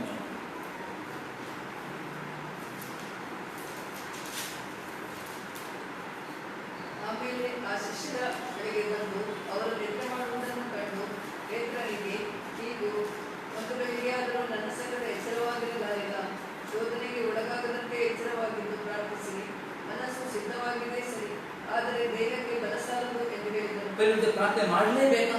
ಮಾಡಲೇಬೇಕಾ? ಸ್ವಲ್ಪ ಪ್ರಾರ್ಥಿಸಲ್ತೇನೆ ತಾನು ಶಿಷ್ಯರಿಗೆ ನಿದ್ದೆ ಮಾಡಿದ್ರೆ ನನ್ನ ಸಂಗಡ ಅಂದರೆ ಯೇಸು ಕ್ರಿಸ್ತನ ಕೇಸರಿ ತೊಟ್ಟು ಪ್ರಾರ್ಥನೆ ಮಾಡಲಿಕ್ಕೆ ಹೋದ ಸಮಯದಲ್ಲಿ ಶಿಷ್ಯರಿದ್ರೆ ನನ್ನ ಸಂಗಡ 1 ಗಂಟೆ, ಅದು ಒಂದು ಗಂಟೆ ಅಂದರೆ ಅದು 1 hour, 1 ಗಂಟೆ ಆದರೂ ಅಟ್ಲೀಸ್ಟ್ ನಮಗೆ ಓದೋದು ತುಂಬ ಬ್ಯುಸಿ ಆಗ್ಬೋದು. ಅಟ್ಲೀಸ್ಟ್ 1 ಗಂಟೆ ಆದರೂ ನಾವು ಪ್ರಾರ್ಥನೆ ಮಾಡೋ ಅಭ್ಯಾಸ ಮಾಡಿ ಅದರಲ್ಲಿ ನಮ್ಮ ಬೆಳೆಸಲಾಗುತ್ತಿದ್ದಾರೆ. ಇನ್ನು ಹೆಚ್ಚು ಸಮಯ ಕೊಡಲಿಕ್ಕೆ ನಾವು ಶಕ್ತರಾಗ್ತೇವೆ. ಮಿನಿಮಮ್ ಏನು ಮಾಡಬೇಕು, 1 ಗಂಟೆ ಆದರೂ ನಾವು ಏನು ಮಾಡಬೇಕು ಫಿಕ್ಸ್ ಮಾಡಬೇಕು. 1 ಗಂಟೆಯಲ್ಲಿ ನಮ್ಮ ಕಷ್ಟವಾಗಿದೆ ಮತ್ತು ಹೆಚ್ಚು ಸಮಯ ಸಹ ಪ್ರಾರ್ಥನೆ ಮಾಡಿ ದೇವರ ಇಲ್ಲಿ ಎಷ್ಟುತ್ತದೆ ನನ್ನ ಸಹ 1 ತಾಸು ಆದರೂ ಅಲ್ಲ 1 ಗಂಟೆ ಎಚ್ಚರವಾಗಿರುವ ಆಗಿಲ್ಲ ಅನ್ನೋದಕ್ಕೆ. ಯಾಕೆ ಪ್ರಾರ್ಥನೆ ಮಾಡಬೇಕು? ಶೋಧನೆಗೆ ಒಳಗಾಗುತ್ತದೆ ಎಚ್ಚರವಾಗಿದ್ದು ಪ್ರಾರ್ಥಿಸಿರಿ, ಮನೋಸಿದ್ಧವಾಗಿರಿ, ಅದೇ ಬೇಗ ಬಲ ಸಾಲದು. ನೋಡಿ, ಸೋದನೆ ತಂದು ಯಾರು? ಸೈತಾನನು ಗರ್ಜಿಸುವ ಶಿವನ ರೂಪದಲ್ಲಿ ಯಾವ ಒಬ್ಬ ವಿಶ್ವಾಸಿಯನ್ನು ಅವನ ಕೆಲಸವನ್ನು, ಅವನ ಹಣವನ್ನು, ಅವನ ಆರೋಗ್ಯವನ್ನು ಅವನು ನುಂಗಲಿಕ್ಕೆ ಅಲ್ಲ ಕಲ್ಲರ ಕೆಲಸವನ್ನು ನುಂಗುವುದು. ಅದಕ್ಕೆ ಯೇಸುಕ್ರಿಸ್ತನೇ ಸೋದನೆ ತರುವುದು ಯಾರು? ದೇವರು ತರುವುದಿಲ್ಲ. ದೇವರು ಸೋದನೆ ತರುವುದಿಲ್ಲ, ಸೋದನೆ ತರುವುದು ಸೈತಾನನಾಗಿದ್ದಾನೆ. ಅದಕ್ಕೆ ಯೇಸುಕ್ರಿಸ್ತನೇ ಸೋದನೆಗೆ ಒಳಗಾಗದಂತೆ, ಅಂದ್ರೆ ಸೈತಾನ ತರುವ ಯಾವ ಸೋದನೆ ಒಳಗಾಗದಂತೆ ಅಥವಾ ಆ ಸೋದನೆ ಬಿದ್ದು ಬೀಳದಂತೆ ನಾವು ಆ ಸೋದ ಜಯವನ್ನು ಎಚ್ಚರವಾಗಿದ್ದು ಹಾಗಾದ್ರೆ ಪ್ರಾರ್ಥನೆಗೆ ಸಮಯ ಮಾಡಬೇಕು, ಒಂದು ಸ್ಥಳ ಆರಿಸಿಕೊಳ್ಳಬೇಕು. ಅದು ನಂಬಿಕೆ ಸ್ಥಳವಾಗಿದೆ. ಸೈತಾನ ಯಾವ ಸೋದನೆ ತಂದರೂ ಆ ಸೋದನೆ ಒಳಗಾಗುವುದಿಲ್ಲ. ಒಂದೇ ಆ ಸೋದನೆ ದಾಟಿ ಹೋದರೂ ಜಯ ನಮಗೆ ಸಿಗುತ್ತದೆ. ಯಾಕೆ? ಪ್ರಾರ್ಥನೆ ಮಾಡುವವರಿಗೆ ದೇವರು ತನ್ನ ದೂತರನ್ನು ಕಳುಹಿಸಿಕೊಂಡು ಸೈತಾನನು ನಮ್ಮ ಮುಟ್ಟದಾಗೆ ಆ ದೇವರು ನಮಗೂ ಗಾಳಿ ಇಟ್ಟುಕೊಂಡು ನಮ್ಮನ್ನು ಕಾಪಾಡುವವನಾಗಿದ್ದಾನೆ. ಅದು ಯಾರು ಪ್ರಾರ್ಥನೆ ಮಾಡುವುದಿಲ್ಲ ಅಂತವರು ಸೋದನೆಗೆ ಒಳಗಾಗುತ್ತಾರೆ, ಸೋದನೆಯಲ್ಲಿ ಅವರು ಬೀಳುತ್ತಾರೆ, ಸೋದನೆಯಲ್ಲಿ ಏನಾಗ್ತಾರೆ? ಅವರು ಬಿದ್ದು ಹೋಗ್ತಾರೆ. ಮತ್ತು ಸೈತಾನ ಮಾಡ್ತಾನೆ, ಗರ್ಜಿಸಿದ ಅವರನ್ನು ನುಂಗಿ ಬಿಡುತ್ತಾನೆ. ಮತ್ತು ನಾವು ದೇವರಿಗೆ ದೂರ ಮಾಡಿದಾಗ್ತದ, ದೇವರಿಗೆ ಹುಟ್ಟಿದಾಗ್ತದ, ಪರಿಶುದ್ಧ ಇಲ್ಲ. ಅನೇಕರು ಮಾಡ್ತಾರೆ, ಪ್ರಾರ್ಥನೆ ಮಾಡೋದಿಲ್ಲ, ಕಷ್ಟ ಬಂದರೆ ಅವರು ದುರ್ಗಿ ಏನು ಮಾಡ್ತಾರೆ? ಅದಕ್ಕೆ ಯೇಸುಕ್ರಿಸ್ತನಿಗೆ ಸೋದನೆ ಒಳಗಾಗದಂತೆ ಎಚ್ಚರವಾಗಿ ಪ್ರಾರ್ಥಿಸಿರಿ. ಯಾಕೆ? ಮನೋಸಿದ್ಧವಾಗಿಸಿರಿ. ಅದು ದೇಹಕ್ಕೆ ಬರದಂದ್ರೆ ಪ್ರಾರ್ಥನೆ ನಾವು ಮಾಡಿದರೆ ಮಾತ್ರವೇ ನಮ್ಮ ಆತ್ಮದಲ್ಲಿ ಬಲ ಹೊಂದುತ್ತೇವೆ. ನಮ್ಮ ಆತ್ಮದಲ್ಲಿ ಬಲ ಹೊಂದರೆ ಮಾತ್ರವೇ ಸೈತಾನ ತರುವ ಆ ಸೋದನೆಯನ್ನು ಯಾವ ರೀತಿ ಜಯಿಸಬೇಕೆಂಬ ಜ್ಞಾನ ದೇವರು ಕೊಡುವವನಾಗಿದ್ದಾನೆ. ಅದು ಯಾರು ಪ್ರಾರ್ಥನೆ ಮಾಡಬೇಕಂದ್ರೆ ಅವರು ಸೋದನೆ ಒಳಗಾಗ್ತಾರೆ, ಸೋದನೆ ಅಲ್ಲಿಗೆ ಬೀಳುತ್ತಾರೆ. ಸೈತಾನ ಮಾಡ್ತಾನೆ, ಕಲ್ಲನ್ನು ಬಂದು ಅವರೆಲ್ಲ ಆಶೆಗಳು ಕದ್ದುಕೊಂಡು ಹೋಗ್ತಾರೆ. ಅದಕ್ಕೆ ಪ್ರಾರ್ಥನೆ ಮಾಡಲೇಬೇಕು. ಇನ್ನೊಂದು ಅದಕ್ಕೆ ಎಕ್ಸಾಂಪಲ್ ನೋಡ್ರೆ ಎಫೆಸದವರಿಂದ ಬರೆದ ಪತ್ರಿಕೆ 6ನೇ ಅಧ್ಯಾಯ 10ರಿಂದ 13 ವಾಕ್ಯ. ಎಫೆಸಿಯನ್ ಚಾಪ್ಟರ್ 6 ವರ್ಸ್ 10 ನಿಂದ 13 ತನಕ. ಎಫೆಸದವರಿಂದ ಪತ್ರಿಕೆ 6ನೇ ಅಧ್ಯಾಯ 10ರಿಂದ 13 ವಾಕ್ಯ. ಕಡೆ ಮಾತೇನೆಂದರೆ, ನೀವು ಕರ್ತನನ್ನು ಆತನ ಅತ್ಯಧಿಕವಾದ ಶಕ್ತಿಯನ್ನು ಆಶ್ರಯಿಸಿಕೊಂಡವರಾಗಿ ಬರಲಿರಿ. ಸೈತಾನನ ತಂತ್ರೋಪಾಯಗಳನ್ನು ನೀವು ಎದುರಿಸಿ ನಿಲ್ಲುವುದಕ್ಕೆ ಶಕ್ತರಾಗುವಂತೆ ದೇವರು ದಯಪಾಲಿಸುವ ಸರ್ವಾಯುಧಗಳನ್ನು ಧರಿಸಿಕೊಳ್ಳಿರಿ. ನಾವು ಹೋರಾಡುವುದು ಮನುಷ್ಯ ಮಾತ್ರದವರ ಸಂಗಡವಲ್ಲ, ರಾಜತ್ವಗಳ ಮೇಲೆಯೂ ಅಧಿಕಾರಗಳ ಮೇಲೆಯೂ ಈ ಅಂಧಕಾರದ ಲೋಕಾಧಿಪತಿಗಳ ಮೇಲೆಯೂ ಆಕಾಶ ಮಂಡಲದಲ್ಲಿರುವ ದುರಾತ್ಮಗಳ ಸೇನೆಯ ಮೇಲೆಯೂ ನಾವು ಹೋರಾಡುವವರಾಗಿದ್ದೇವೆ. ಆದ್ದರಿಂದ ಕಠಿಣ ಯುದ್ಧವು ನಡೆಯುವುದಿಸಲಿ.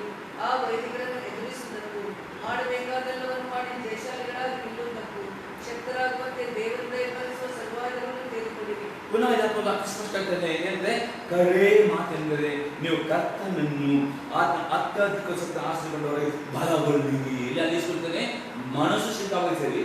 ದೇಹದಲ್ಲಿ ನಮ್ಮ ಆತ್ಮಕ್ಕೆ ನೋಡಿ ಸೈತಾನನು ಸೋದನೆ ತರುವವನು ಸೋದಕ. ಅವನೊಂದು ಹೆಸರು ಅವನು ಸೋದಕನಾಗಿದ್ದಾನೆ. ಸೈತಾನ ಒಂದು ಹೆಸರು, ತುಂಬಾ ಹೆಸರು ಬಂದಿದೆ. ಒಂದು ಹೆಸರು ಅವನು ಸೋದಕನಾಗಿದ್ದಾನೆ. ಈ ಸೋದಕನು ಯಾವಾಗಲೂ ನೋಡುತ್ತಾನೆ, ಯಾರು ನುಂಗಲಿನ ಯಾರಿಗೆ ಕಷ್ಟ ತರಲಿ ಎಂದರೆ ನೋಡ್ತಾ ಇರ್ತಾನೆ. ಅದೇ ಎಷ್ಟು ಸೋದನೆ ಒಳಗಾಗದೆ ಎಚ್ಚರವಾಗಿ ಪ್ರಾರ್ಥನೆ. ಪುನಃ ವಾಪಸ್ ಪೌಲುಸ್ ಹೇಳ್ತಾನೆ ಅದೇ ಬಗ್ಗೆ ಮನಸ್ಸು ಇರುತ್ತೆ. ಕಡೆ ಮಾತಿದ್ರೆ ನೀವು ಕರ್ತನನ್ನು ಆತ್ಮಶಾಸ್ತ್ರ ಎಲ್ಲಿ ಬಲ ಬರಬೇಕು? ಈಗ ನಾವು ಊಟ ಮಾಡಿದರೆ ನಾವು ಶರೀರ ಬಲ ಬರ್ತಲ್ಲ, ಹಾಗೆ ಶರೀರದಲ್ಲಿ ನಾವು ಸೈತಾನ ನೋಡ್ಲಿಕ್ಕಾಗ್ತದ? ಸೈತ ಒಂದು ಆತ್ಮ ಆಗಿದ್ದಾನೆ. ದೇವದೂತರಿಗೆ ಆತ್ಮವಾಗಿದ್ದಾರೆ. ಅದು ಸೈತ ಒಂದು ಆತ್ಮವಾಗಿದೆ. ಆತ್ಮ ನಾವು ಕಣ್ಣಲ್ಲಿ ನೋಡಿಕೊಂಡು ಅವನು ಬರೋದು ಗಂಡು ಇಟ್ಟುಕೊಂಡು ನಾವು ಉಳಿಸ್ಲಿಕ್ಕೆ ಆಗ್ತದ? ಇಲ್ಲ. ಆತನನ್ನು ಓಡಿಸಬೇಕಾ ಅಥವಾ ಆತನನ್ನು ಬಿಟ್ಟು ಹೋಗಬೇಕಾದ್ರೆ ಆತ್ಮದಲ್ಲಿ ನಾವು ಬಲಗೊಳ್ಳಬೇಕು.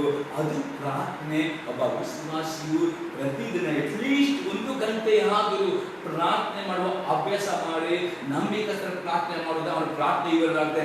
ಅವನೇನಂತಾನೆ ದಿನ ಅವನ ಆತ್ಮದಲ್ಲಿ ಪೌದ ಬಲ ತುಂಬಲ್ಪಡುತ್ತದೆ.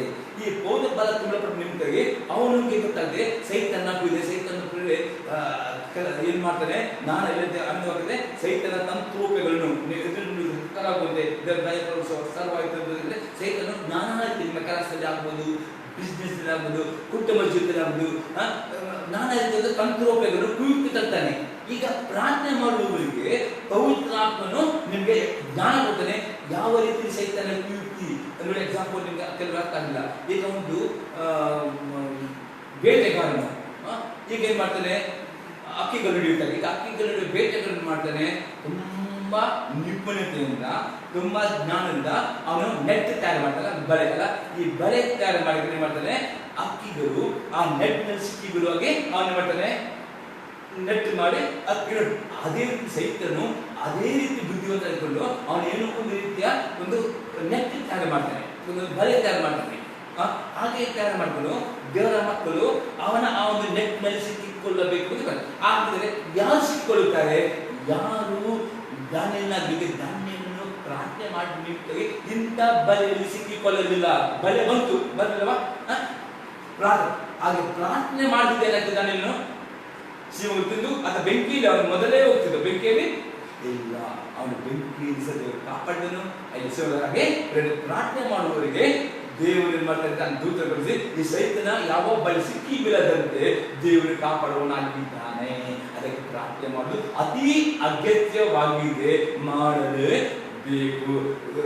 ನವ ಕೊಡ್ಲಿಕ್ಕೆ ಒಂದು ಗಂಟೆ ಸ್ಟಾರ್ಟ್ ಮಾಡಿ ನಮಗೆ ಸಾಗುತ್ತೆ, ಮತ್ತೆ ದೇವರ ಆತ್ಮ ನಿಮಗೆ ಜಾಸ್ತಿ ಮಾಡಿ ಕೃಪೆ ಕೊಡ್ತಾರೆ. ಅದು ಒಂದು ಗಂಟೆ ನಮಗೆ ಸಾಗುತ್ತೆ, ಮತ್ತೆ ಜಾಸ್ತಿ ಮಾಡಿ ನಿಮಗೆ ಸಾಕಾಗುತ್ತೆ. ಪ್ರಾರ್ಥನೆ ಮಾಡಿದರೆ ಮಾತ್ರವೇ ಸೈತನ ತಂತ್ರವನ್ನು ತಿಳಿದುಕೊಂಡು ಆ ಸೈತನನ್ನು ಎದುರಿಸುವುದಕ್ಕೆ ಸತ್ಯರಾಗುವುದೇ ದೇವರ ದಯಪಾಲಿಸುವ ಸರ್ವ ಆಯುಧಗಳನ್ನು ತೆಗೆದುಕೊಳ್ಳುತ್ತಾ ಇರ್ತೀವಿ. ಮತ್ತೆ ನಾವು ಹೋರಾಟ ಮಾಡುವುದು ಮನುಷ್ಯದವರ ಹತ್ತಿರ ರೋಗದ ನಾವು ಅಂಧಕಾರದ ಈ ಅಧಿಪತಿಯೊಡನೆ ಮಧ್ಯ ಆಕಾಶದಲ್ಲಿ ದುರಾತ್ಮಗಳು ದುಷ್ಟ ಶಕ್ತಿಗಳು ಇದ್ದೇವೆ, ಇವರ ವಿರುದ್ಧ ಯುದ್ಧ ಮಾಡ್ತೇವೆ. ಅದೇ ಪ್ರಾರ್ಥನೆ ಮಾಡುವವನು ಮಾತ್ರವೇ ಇದರ ವಿರುದ್ಧ ಯುದ್ಧ ಮಾಡಿಕೊಂಡು ಕಠಿಣ ಯುದ್ಧ ಬಂದರೂ ಸಹ ಮಾಡಬೇಕಾದ ಮಾಡಿ ಜಾಯಸಾಗಿ ನಿಲ್ಲಲಿಕ್ಕೆ ಅವನು ಸತ್ತನಾಗ್ತಾನೆ. ಮತ್ತು ದೇವರು ಕೊಟ್ಟ ಆಯುಧಗಳು ಎಲ್ಲಾ ಆಯುಧಗಳನ್ನು ಅವನು ತೆಗೆದುಕೊಂಡು ಅವನು ಯುದ್ಧವನ್ನು ಮಾಡಿ ಜಯವನ್ನು ಆಮೇಲೆ ಪ್ರಾರ್ಥನೆ ಮಾಡೋದವನಿಗೆ ಪ್ರಾರ್ಥನೆ ಮಾಡಿದರೆ ಮಾತ್ರ ಇಲ್ಲಿ 7 ಆಯುಧಗಳು 6 ಆಯುಧಗಳು ಪ್ರಾರ್ಥನೆ ಬಿಟ್ಟು 6 ಆಯುಧಗಳು. ಪ್ರಾರ್ಥನೆ ಮಾಡದಿದ್ದರೆ ಈ 6 ಆಯುಧಗಳು ಆಗುವುದಿಲ್ಲ. ಒಂದು ಆಯುಧವನ್ನು 6 ಆಯುಧಕ್ಕೆ ಎಕ್ಸ್ಪ್ಲೇನ್ ಮಾಡಿದ್ರೆ 14ನೇ ವಾಕ್ಯ ಓದಿ, 14ರಿಂದ 17ನೇ ವಾಕ್ಯ ಓದಿ. ಸತ್ಯವೆಂಬ ನಡುಕಟ್ಟನ್ನು ಕಟ್ಟಿಕೊಂಡು ನೀತಿಯೆಂಬ ವಜ್ರಕವಚವನ್ನು ಧರಿಸಿಕೊಂಡು ಸಮಾಧಾನದ ವಿಷಯವಾದ ಸುವಾರ್ತೆಯನ್ನು ತಿಳಿಸುವುದರಲ್ಲಿ ಸಿದ್ಧವಾದ ಮನಸ್ಸೆಂಬ ಕೆರೆಗಳನ್ನು ಮೆಟ್ಟಿಕೊಂಡು ನಿಲ್ಲಿರಿ ಮತ್ತು ನಂಬಿಕೆಯೆಂಬ ಗುರಾಣಿಯನ್ನು ಹಿಡಿದುಕೊಳ್ಳಿರಿ. ಅದರಿಂದ ನೀವು ಕೆಡುಕನ ಅಭಿಮಾನಗಳೆಲ್ಲ ಆರಿಸುವುದಕ್ಕೆ ಶಕ್ತರಾಗಿರಿ. ಇದಲ್ಲದೆ ರಕ್ಷಣೆಯೆಂಬ ಶಿರಸ್ತ್ರಾಣವನ್ನು ಇಟ್ಟುಕೊಂಡು ಪವಿತ್ರಾತ್ಮನ ಕೊಡುವ ದೇವರ ವಾಕ್ಯವೆಂಬ ಕತ್ತಿಯನ್ನು ಹಿಡಿಯಿರಿ. ಪ್ರಾರ್ಥನೆ ಮಾಡುವವನಿಗೆ ಮಾತ್ರ ಸರ್ವ ಆಯುಧ ಯಾವುದು? ಒಂದು ಆಯುಧ ಆಗಿದೆ ಸತ್ಯಂ ನಡುಕೊಟ್ಟಿದ್ರೆ ಪ್ರಾರ್ಥನೆ ಯಾರು ಮಾಡುತ್ತಾರೋ ಅವರಿಗೆ ಬೈಬಲ್ ಓದಬೇಕು ಆಸೆ ಬರುತ್ತದೆ. ದೇವರ ವಾಕ್ಯ ಸತ್ಯ ವಾಕ್ಯವಾಗಿದೆ. ಈ ವಾಕ್ಯ ದಿನಾಲು ಯಾರು ಓದುತ್ತಾನೋ ಮತ್ತು ವಾಕ್ಯ ಜ್ಞಾಪಕದಲ್ಲಿಡುತ್ತಾನೋ ವಾಕ್ಯ ಧ್ಯಾನ ಮಾಡ್ತಾನೋ ಅವನು ಆ ವಾಕ್ಯವನ್ನು ತನ್ನ ಮನಸ್ಸಲ್ಲಿ ಇಟ್ಟುಕೊಂಡು ನಿಂತಾಗಿ ಸಹಿತನ ಅವನ ಮನಸ್ಸಿರ್ತಲ್ವ ಎಲ್ಲ ತರದ ಅಪನಂಬಿಕೆ ನಿರಾಶೆ ಎಲ್ಲವನ್ನು ಅವನು ಮಾಡ್ತಾನೆ ಹೊರಗೆ ದೂಡಲಿಕ್ಕೆ ಸಾಧ್ಯವಾಗ್ತದೆ. ಯಾರು ವಾಕ್ಯ ಓದುತ್ತಾರೆ, ಯಾರಿಗೆ ವಾಕ್ಯ ಓದುತ್ತಾರೆ, ಯಾರು ದಿನಾಲು ಪ್ರಾರ್ಥನೆ ಮಾಡ್ತಾನೋ ಆ ವ್ಯಕ್ತಿಗೆ ಆ ವಿಶ್ವಕ್ಕೆ ಪ್ರಾರ್ಥನೆ ಒನ್ ವೇ ಕಮ್ಯುನಿಕೇಶನ್. ಇನ್ನೊಂದು ಏನಾಗಬೇಕು, ವಾಕ್ಯ ಪ್ರಾರ್ಥನೆ ಮಾಡುವವರಿಗೆ ಮಾತ್ರ ತಾನು ವಾಕ್ಯ ಓದಬೇಕು. ವಾಕ್ಯ ಓದಿದ್ರೆ ಮಾತ್ರ ಅವನು ಪರಿಪೂರ್ಣನಾಗ್ತಾನೆ. ವಾಕ್ಯ ಓದಿದರೆ ಅವನು ಪರಿಪೂರ್ಣ, ಅವನು ವಾಕ್ಯ ಓದುತ್ತಾನೆ. ವಾಕ್ಯ ಓದುವಾಗ ಆ ವಾಕ್ಯ ಅವನಿಗೆ ಜೀವವಾಗ್ತದೆ. ಆ ವಾಕ್ಯ ಎಂದರೆ ಅವನಲ್ಲಿ ಮಾತನಾಡ್ತಾರೆ. ಅವನು ಮಾಡ್ತಾನೆ ವಾಕ್ಯವನ್ನು ಸ್ವಲ್ಪ ವಾಕ್ಯದ ಅವನನ್ನೇ ನೆನಪಿಡಲಿಕ್ಕೆ ಸಾಧ್ಯವಾಗಿದೆ, ಸತ್ಯ ನಡ್ಕೊಳ್ಳಲಿಕ್ಕೆ ಸಾಧ್ಯವಾಗ್ತದೆ. ಎರಡನೇದಾಗಿ ಪ್ರಾರ್ಥನೆ ಮಾಡುವವನೇನಾಗ್ತಾನೆ ನೀತಿ ಮೊದಲುತ್ತಾನೆ. ಅಂದರೆ ಪ್ರಾರ್ಥನೆ ಮಾಡುವನು ಬರೀ ವಾಕ್ಯ ಓದುವುದಿಲ್ಲ, ವಾಕ್ಯವಾದ ಪ್ರಕಾರ ನಡೆಯುತ್ತಾನೆ. ಮೂರನೇದಾಗಿ ಪ್ರಾರ್ಥನೆ ಮಾಡುವವನು ಸುವಾರ್ತೆ ಕೊಡಲಿಕ್ಕೂ ಸಿದ್ಧರಿರ್ತಾನೆ. ನಾಲ್ಕನೇದಾಗಿ ಯಾರು ಪ್ರಾರ್ಥನೆ ಮಾಡಿದ್ರು ಅವನು ಯಾವ ನಂಬಿಕೆಯನ್ನೇ ಮಾತನಾಡಿಕೊಂಡು ಕೇಳುಗಳ ಅಗ್ನಿಪಾನವನ್ನು ನಂಬಿಕೆಯಿಂದ ಅದನ್ನು ಎದುರಿಸ್ತಾನೆ. ಇನ್ನೊಂದು ಐದನೇ ಸಂಗತಿ, ಯಾರು ಪ್ರಾರ್ಥನೆ ಮಾಡಿದ್ರು ಅವನ ಮನಸ್ಸಲ್ಲಿ ಯಾವ ನಿರೀಕ್ಷೆ, ಅವನ ಎಂದು ನಿರಾಸನಾಗುವುದಿಲ್ಲ, ಅವನ ಜೀವಿಸಿಕೊಳ್ಳುವುದಿಲ್ಲ, ಅವನ ಚಿಂತೆ ಮಾಡುವುದಿಲ್ಲ. ಆ ಆಯ್ದ ಪ್ರಾರ್ಥನೆ ಮಾಡುವವನಿಗೆ ಪವಿತ್ರಾತ್ಮ ಅಂತಾನೆ ತಕ್ಕ ಸಮಯದಲ್ಲಿ ವಾಕ್ಯ ನೆನಪು ತರ್ತಾನೆ. ಆ ವಾಕ್ಯವನ್ನು ಅರಿಕೆ ಮಾಡ್ತಾರೆ. ಕಷ್ಟದ ದಿನದಲ್ಲಿ, ಸೈತನ ದಿನದಲ್ಲಿ, ರೋಗದ ಮುಂದೆ ಅದು ಇಬ್ಬಾಕಿಯಾಗಿ ಆ ರೋಗ ಆ ಸೈತ ಓಡಿಸ್ಬಿಟ್ಟು ಈ 6 ಆಯುಧಗಳನ್ನು ಅವನು ಧರಿಸಿಕೊಂಡು ಯುದ್ಧ ಮಾಡಿ ಜಯಗಳನ್ನು ಆಗ್ತಾನೆ. ಯಾರಿಗೆ ಸಾಧ್ಯ? ಪ್ರಾರ್ಥನೆ ಮಾಡುವವನು ಮಾತ್ರ ಈ 6-5 ಶಕ್ತನಾಗ್ತಾನೆ. ಒಂದು ವೇಳೆ ಒಬ್ಬ ವಿಶ್ವಾಸಿ ಪ್ರಾರ್ಥನೆ ಮಾಡುವುದಿಲ್ಲ, ಪ್ರಾರ್ಥನೆಯಲ್ಲಿ ನಂಬಿಕೆ ಸಾಲ, ಅವನು ಈ ಸೈತಾನ ತರುವ ಸೋದನೆಗಳಲ್ಲಿ ಜನರಿಗೆ ಆಗದೆ ಅವನಲ್ಲಿ ಅಡವಿ ಬಿಡುತ್ತಾನೆ. ಅದಕ್ಕೋಸ್ಕರವೇ ನಾವು ದಾನಿಯೇಲನಾಗಿ ನಾವು ಪ್ರಾರ್ಥನೆ ಆಗಲೇಬೇಕು. ಸೈತಾನ ಕಾದುಕೊಳ್ಳುತ್ತಾನೆ. ಯಾವ ರೀತಿಯಲ್ಲಿ ನಮ್ಮ ನಂಬಿಕೆ ಕಳೆದುಕೊಳ್ಳಬೇಕು, ನಾವು ಕಷ್ಟದಲ್ಲಾಗದೆ ನಾವು ಸೈತಾನ ಆ ಬಲೆಯಲ್ಲಿ ಆ ಸೈತಾನ ಕೂಡಿದ ಸಿಕ್ಕಿಕೊಳ್ಳಬಾರದೆ ದಾನಿಯೇಲನಾಗಿ ನಾವು ಪ್ರಾರ್ಥನೆ ಅಭ್ಯಾಸ ಮಾಡಬೇಕು. ವೆರಿ ವೆರಿ ಇಂಪಾರ್ಟೆಂಟ್ ಆಗಿದೆ. ಇನ್ನೊಂದು ಎಕ್ಸಾಂಪಲ್ ನೋಡ್ತೇವೆ, ಯಾಕೆ ಪ್ರಾರ್ಥನೆ ಮಾಡುವುದು ಹಾಗೆ ಗೊತ್ತಾಗಿ ಇಬ್ರಿಯವರಿಗೆ ಪತ್ರಿಕೆ 4ನೇ ಅಧ್ಯಾಯದಲ್ಲಿ 15 ಮತ್ತು 16ನೇ ವಾಕ್ಯ. Hebrews chapter 4 verse 15 and 16 verses. ಇಬ್ರಿಯವರಿಗೆ ಪತ್ರಿಕೆ 4ನೇ ಅಧ್ಯಾಯದಲ್ಲಿ 15 ಮತ್ತು 16ನೇ ವಾಕ್ಯ. ಯಾಕೆಂದರೆ ನಮಗಿರುವ ಮಹಾಯಾಜಕನು ನಮ್ಮ ದುರ್ಬಲಾವಸ್ಥೆಯನ್ನು ಕುರಿತು ಅನುತಾಪವಿಲ್ಲದವನಲ್ಲ. ಆತನು ಸರ್ವ ವಿಷಯಗಳಲ್ಲಿ ನಮ್ಮ ಹಾಗೆ ಶೋಧನೆಗೆ ಗುರಿಯಾದನು, ಪಾಪ ಮಾತ್ರ ಮಾಡಲಿಲ್ಲ. ಆದ್ದರಿಂದ ನಾವು ಕರುಣೆಯನ್ನು ಹೊಂದುವಂತೆಯೂ ಆತನ ದಯೆಯಿಂದ ಸಮಯೋಚಿತವಾದ ಸಹಾಯವು ನಮಗೆ ದೊರೆಯುವಂತೆಯೂ ಧೈರ್ಯದಿಂದ ಕೃಪಾಸನದ ಮುಂದೆ ಬರೋಣ. ಯಾಕೆಂದರೆ ನಮಗಿರುವ ಮಹಾಯಾಜಕ ಯೇಸು ಕ್ರಿಸ್ತನಾಗಿದ್ದಾನೆ. ನಮ್ಮ ಮಹಾಯಾಜಕನಾಗಿದೆ. ಮಹಾಯಾಜಕನು ನಮ್ಮ ನಿರ್ಬಲಾವಸ್ಥೆ ಕುರಿತು ಅನುತಾಪವಿಲ್ಲದವನಲ್ಲ.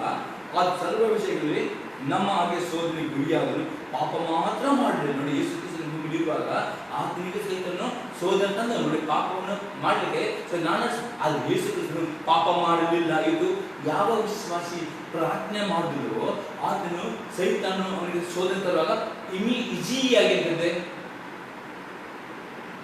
ಸೋದನೆಯಲ್ಲಿ ಸಿಕ್ಕಿ ಬೀಳುತ್ತಾರೆ. ಯಾರು ಬೀಳುತ್ತಾರೆ? ಪ್ರಾರ್ಥನೆ ಮಾಡದ ವಿಶ್ವಾಸಿಗಳು. ಅದಕ್ಕೆ ನಾವು ಪಾಪದಲ್ಲಿ ನಾವು ಬೀಳಬಾರದು. ಸೋದನೆ ಪಾಪಕ್ಕೆ ಸೋದನೆ ಬರ್ತವೆ. ಪಾಪ ಮಾಡಿದ ಪರಿಶುದ್ಧ ಜೀವನ ಮಾಡಿ ಪ್ರಾರ್ಥನೆ ಮಾಡೋದು ಅತಿಯಾಗಿದೆ. ಯೇಸು ಕ್ರಿಸ್ತನು ಮಾಡಿದ್ರು ನಮಗೆ ಈ ರಕ್ತ ಮಸಿರುವಾಗ ಅನೇಕ ಸೋದನೆ ಬಂತು, ಆದ್ರೆ ಪಾಪ ಮಾಡಿದ ಅದನ್ನ ವಾಕ್ಯ ಹೇಗಿರ್ತದೆ. ಆದುದರಿಂದ ನಾವು ಕರುಣೆಯನ್ನು ಹೊಂದುವಂತೆಯೂ ಆತನ ದಯೆಯಿಂದ ಸಮಯೋಚಿತವಾದ ಸಹಾಯ ನಮಗೆ ದೊರೆಯುವಂತೆಯೂ ಧೈರ್ಯದಿಂದ ಕೃಪಾಸನದ ಮುಂದೆ ಬರೋಣ. ನಾವು ಈ ಲೋಕದಲ್ಲಿರುವಾಗ ಈ ಲೋಕದಲ್ಲಿ ಪಾಪ ಉಂಟು. ಈ ಪಾಪ ಎಂಬ ಲೋಕದಲ್ಲಿರುವಾಗ ಈ ಪಾಪದಲ್ಲಿ ಬೀಳದಂತೆ ಪ್ರತಿದಿನ ಪರಿಶುದ್ಧರು ನೀತಿವಂತರು ಆಗಿ ಜೀವನ ಮಾಡಬೇಕ. ಹಾಗಾದ್ರೆ ಅದಕ್ಕೆ ನಮ್ಗೆ ಶಕ್ತಿ ಬೇಕು. ನಮ್ಮ ಸ್ವಬಲದಲ್ಲಿ ಯಾವ ಒಬ್ಬ ವಿಶ್ವಾಸಿಗೂ ಎಷ್ಟು ಅವನು ಬೈಬಲ್ ಓದಬಹುದು, ಅದರ ಪ್ರಾರ್ಥನೆ ಇಲ್ಲದೆ ಬೈಬಲ್ ಓದಬೇಕು. ಎರಡು ಕೈಗಳಿದ್ದಾವೆ. ಒಂದೇ ಕೈಗೆ ಸಾಕ? ಒಂದು ಕೈ ಪ್ರಾರ್ಥನೆ ಅಂದರೆ ಒಂದು ಕೈ ವಾಕ್ಯ. ಎಷ್ಟು ವಾಕ್ಯ ಓದಿದರೂ ಪ್ರಾರ್ಥನೆ ಬೇಕು. ಅದಕ್ಕೋಸ್ಕರ ಈ ಪ್ರಾರ್ಥನೆ ಮಾಡಿದರೆ ಮಾತ್ರವೇ ದೇವರ ಆತ್ಮನ ಶಕ್ತಿ ಹೊಂದಿಕೊಳ್ಳುತ್ತೇವೆ. ಯೇಸು ಕ್ರಿಸ್ತ ನಮಗೆ ಕೃಪೆ ಕೊಡುತ್ತಾನೆ. ಯಾಕಂದ್ರೆ ಆತ ನಮಗೆ ದಯ ಕೊಡುತ್ತಾನೆ, ಆತ ನಮಗೆ ಕರುಣಿಸ್ತಾನೆ, ಆತ ನಮಗೆ ಆಶೀರ್ವಾದ ಮಾಡ್ತಾನೆ, ಆತ ನಮಗೆ ಜ್ಞಾನ ಕೊಡುತ್ತಾನೆ, ಆತ ನಮಗೆ ವರಗಳನ್ನು ಕೊಡ್ತಾನೆ. ಮತ್ತೆ ನಾವು ಪಾಪವನ್ನು ಮಾಡಿದ್ರೆ ಪಾಪವನ್ನು ಜಯ ಹೊಂದುವಂತೆ ನಮಗೆ ದೇವರು ನಮಗೆ ಏನು ಮಾಡ್ತಾನೆ? ಸಹಾಯ ಮಾಡುತ್ತಾನೆ. ನಮ್ಮ ನಮ್ಮ ಈ ರಕ್ತ ಮಾಂಸದಲ್ಲಿ ನಮಗೆ ಪಾಪ ನಮ್ಮ ರಕ್ತ ಮಾಂಸ ಇರುತ್ತೆ, ಪಾಪಕ್ಕೆ ಮರಳಾಗ್ತದೆ. ನಮ್ಮ ರಕ್ತ ಮಾಂಸದಿಂದ ನಾವು ಪ್ರತಿಯೊಬ್ಬರು ರಕ್ತ ಮಾಂಸದಲ್ಲಿರುವಾಗ ಈ ರಕ್ತ ಮಾಂಸ ಏನಾಗ್ತದೆ? ಪಾಪವನ್ನು ನೋಡುವಾಗ ಪಾಪಕ್ಕೆ ಸುಲಭವಾಗಿ ಮರಳಾಗ್ತದೆ. ಯಾಕಂದ್ರೆ ಪಾಪ ಗೊತ್ತುಂಟು, ಆದರೆ ಬೀಳುತ್ತದೆ. ಅದೇ ಯಾವ ಒಬ್ಬ ವಿಶ್ವದಲ್ಲಿ ಪ್ರಾರ್ಥನೆ ಮಾಡುವುದನ್ನು ದೇವರ ಆತ್ಮನವನಿಗೆ ಪಾಪವನ್ನು ಮಾಡದ ಯೇಸು ಕ್ರಿಸ್ತನಿಗೆ ಸೋದನೆ ಬಂತು, ಅದೇ ಪಾಪ ಮಾಡಲಿಲ್ಲ. ಹಾಗೆ ಪ್ರಾರ್ಥನೆ ಮಾಡುವ ವಿಶ್ವಾಸಿಗೆ ದೇವರ ಆತ್ಮವನ್ನು ಯೇಸು ಕ್ರಿಸ್ತನಿಗೆ ಅವನ ಪಾಪವನ್ನು ಮಾಡದಾಗೆ, ಪಾಪದ ಜಯ ಹೊಂದುವ ಹಾಗೆ, ಪರಿಸ್ಥಿತಿಯನ್ನು ಜೀವಿಸುವ ಹಾಗೆ ಅವನಿಗೆ ಕೃಪೆಯನ್ನು ಕೊಡುತ್ತಾನೆ, ಅವನಿಗೆ ಶಕ್ತಿ ಕೊಡುತ್ತಾನೆ. ಕೃಪೆ ಅಂದರೆ ಇನ್ನೊಂದರ್ಥ ಅವನನ್ನು ಕರುಣಿಸ್ತಾನೆ, ಅವನಿಗೆ ಆಶೀರ್ವದಿಸ್ತಾನೆ. ಅವನ ಪ್ರಾರ್ಥನೆ ಎಲ್ಲ ಪ್ರಾರ್ಥನೆ ಮಾಡಿದರೆ ಮಾತ್ರವೇ ಸಿಗ್ತದೆ. ಪ್ರಾರ್ಥನೆ ಮಾಡದಿದ್ದರೆ ಇದು ಸಿಗುವುದಿಲ್ಲ. ಅದಕ್ಕೋಸ್ಕರ ದಿನಾಳು ಪ್ರಾರ್ಥನೆ ಮಾಡಲು ಅತಿ ಅಗತ್ಯವಾಗಿ ಒಂದಿನ ಪಾಪದ ದೇವರ ದಯ ಬೇಕು. ದೇವರ ದಯ ಇದ್ದರೆ ಮನುಷ್ಯನ ದಯ ತೋರಿಸ್ತಾರೆ ಅಲ್ಲ. ನಮಗೆ ಆರೋಗ್ಯ ಬೇಕು, ಸಮಾಧಾನ, ಎಲ್ಲ ಕೃಪೆ ಆಗಿದೆ.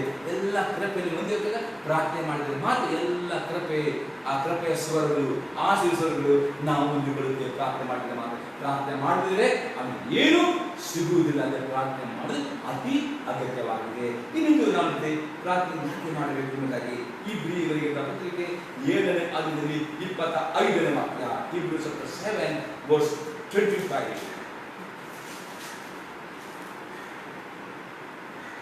ಇಬ್ರಿಯ 7:25 ವಾಕ್ಯ.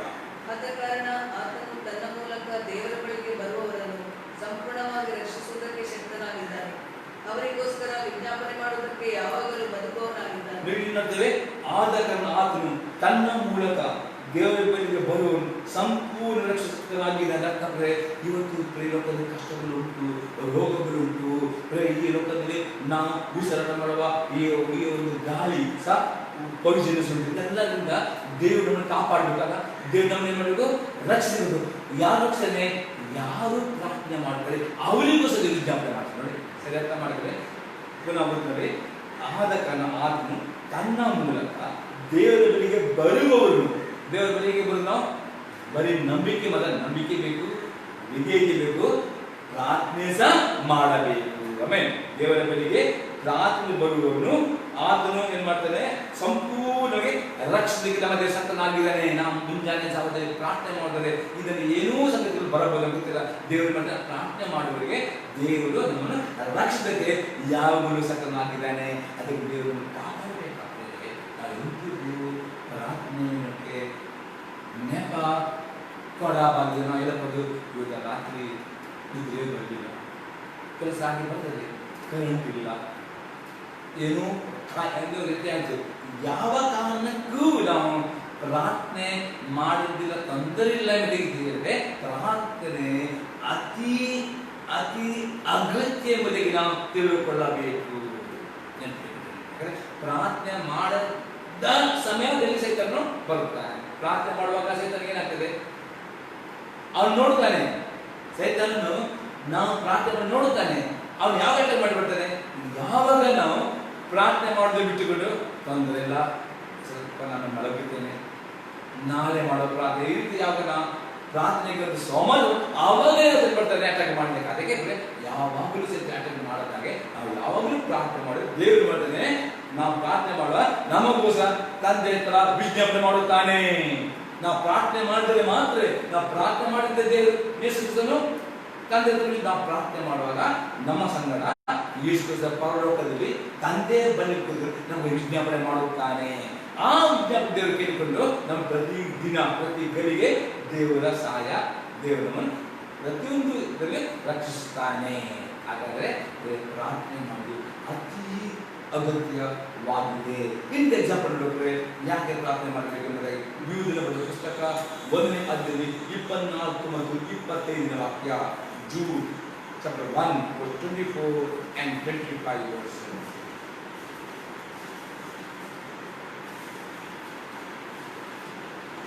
ಎಡವಿ ಬೀಳದಂತೆ ನಿಮ್ಮನ್ನು ಕಾಪಾಡುವುದಕ್ಕೂ ತನ್ನ ಪ್ರಭಾವದ ಸಮಕ್ಷಮದಲ್ಲಿ ನಿಮ್ಮನ್ನು ನಿರ್ದೋಷಿಗಳನ್ನಾಗಿ ಹರ್ಷದಲ್ಲಿ ಎನ್ನಿಸುವುದಕ್ಕೂ ಶಕ್ತನಾಗಿರುವ ನಮ್ಮ ರಕ್ಷಕನಾದ ಒಬ್ಬನೇ ದೇವರಿಗೆ ನಮ್ಮ ಕರ್ತನಾದ ಯೇಸು ಕ್ರಿಸ್ತನ ಮೂಲಕ ಪ್ರಭಾವ, ಮಹತ್ವ, ಅಧಿಪತ್ಯ, ಅಧಿಕಾರಗಳು ಎಲ್ಲ ಕಾಲಕ್ಕಿಂತ ಮೊದಲು ಇದ್ದ ಹಾಗೆ ಈಗಲೂ ಯಾವಾಗಲೂ ಇರಲಿ.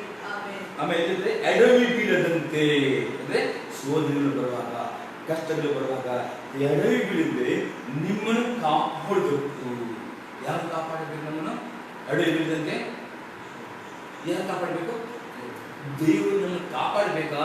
ಹಾಗಾದರೆ ಪ್ರಾರ್ಥನೆ ನಂಬಿದ ಸ್ಥಳ ಪ್ರಾರ್ಥನೆ ಮಾಡುವುದರಲ್ಲಿ ದೇವರ ಆತ್ಮ ನಮಗೆ ಯಾವ ಸೋದರಿಯೂ ಯಾವ ಕಷ್ಟದಲ್ಲಿಯೂ ಯಾವ ಎಡವಿ ಬೀಳದೆ ನಮ್ಮನ್ನು ಕಾಪಾಡುತ್ತಾನೆ. ಅಷ್ಟೇ ತನ್ನ ಪ್ರಭಾವದ ಸಮಕ್ಷಮದಲ್ಲಿ ಅಂದರೆ ಅದಕ್ಕ ಯೇಸು ಕ್ರಿಸ್ತನ ಆ ರೂಪಾಂತರಕ್ಕೆ, ಆ ಒಂದು ಸಭೆ ಎತ್ತಲ್ಪಡುವಿಕೆಗೆ ಅಥವಾ ಆ ಒಂದು ರಾಪ್ಚರ್ಗೆ ಏನ್ ಮಾಡ್ತಾನೆ? ಆ ಸಮಕ್ಷಮೆ ನಮ್ಮನ್ನು ನಿರ್ದೋಷಿಗಳನ್ನಾಗಿ ಅರ್ಸೋದನ್ನೇ ನಿಲ್ಲಿಸಕ್ಕೂ ದೇವರ ಸತ್ತನಾಗಿದ್ದಾನೆ. ಇವತ್ತು ನಮಗೆ ದೊಡ್ಡ ಒಂದು ನಿರೀಕ್ಷೆ ಇದೆ. ಯೇಸು ಕ್ರಿಸ್ತನ ಆ ಗುಪ್ತವಾದ ಬರೋಣ ಅಥವಾ ರಹಸ್ಯ ಬರೋಣ ತುಂಬಾ ಹತ್ತಿರವೇ ಉಂಟು. ಯಾಕಂದ್ರೆ ಈ ಲೋಕದಲ್ಲಿ 7 ವರ್ಷದ ಅಂತರಿಕ್ಷ ಆಳ್ವಿಕೆ ಬರುವ ಸಮಯ ಹತ್ತಿರ ಉಂಟು. ಅದಕ್ಕೆ ಮೊದಲು ಯೇಸು ಕ್ರಿಸ್ತನು ಮಧ್ಯಾಕಾಶದಲ್ಲಿ ದೇವದೂತರೊಡನೆ ಕುದುರಿಸದೊಡನೆ ಯೇಸು ನಂಬಿಕೆ ಇಟ್ಟುಕೊಂಡು ನೀರಿನಲ್ಲಿ ಮುಳುಗಿ ದೇವರ ಮಕ್ಕಳನ್ನು ಪರಲೋಕಕ್ಕೆ ಬರುತ್ತಾನೆ. ಅದರಲ್ಲಿ ಪಾಲ್ಗೊಳ್ಳಬೇಕು, ನಿರ್ದೋಷಿಗಳಾಗಬೇಕು. ಪ್ರಾರ್ಥನೆ ಮಾಡುವವರು ದೇವರನ್ನು ನಿರ್ದೋಷಿಗಳನ್ನಾಗಿ ನಿಲ್ಲಿಸಲಿಕ್ಕೆ ಶಕ್ತನಾಗಿದ್ದಾನೆ.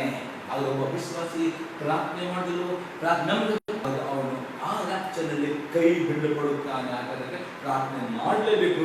ನಾಲ್ಕುಂದೆ ಎಡವಿ ಬೀಳದಂತೆ ನಿಮ್ಮನ್ನು ಕಾಪಾಡಬೇಕು.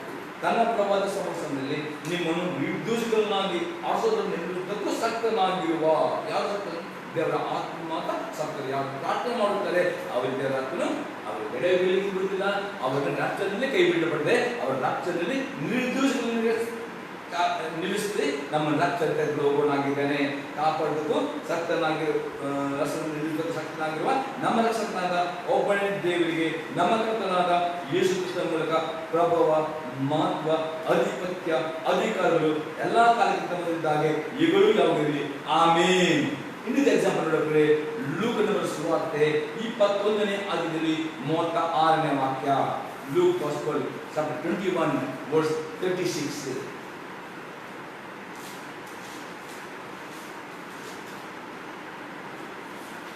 Luke Gospel, chapter 21, verse 36. ಆದರೆ ಬರುವುದಕ್ಕಿರುವ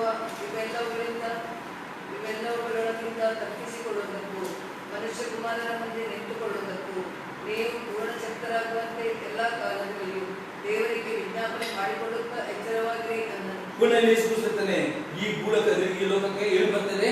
ಈ ಲೋಕಕ್ಕೆ ಕಷ್ಟಗಳು ಬರ್ತವೆ, ದೇವರ ಕೋಪ ಬರ್ತದೆ, ಅದಕ್ಕೆಲ್ಲ ಸಿದ್ಧವಾಗ್ತದೆ. ಯಾವ ಕೋಪ?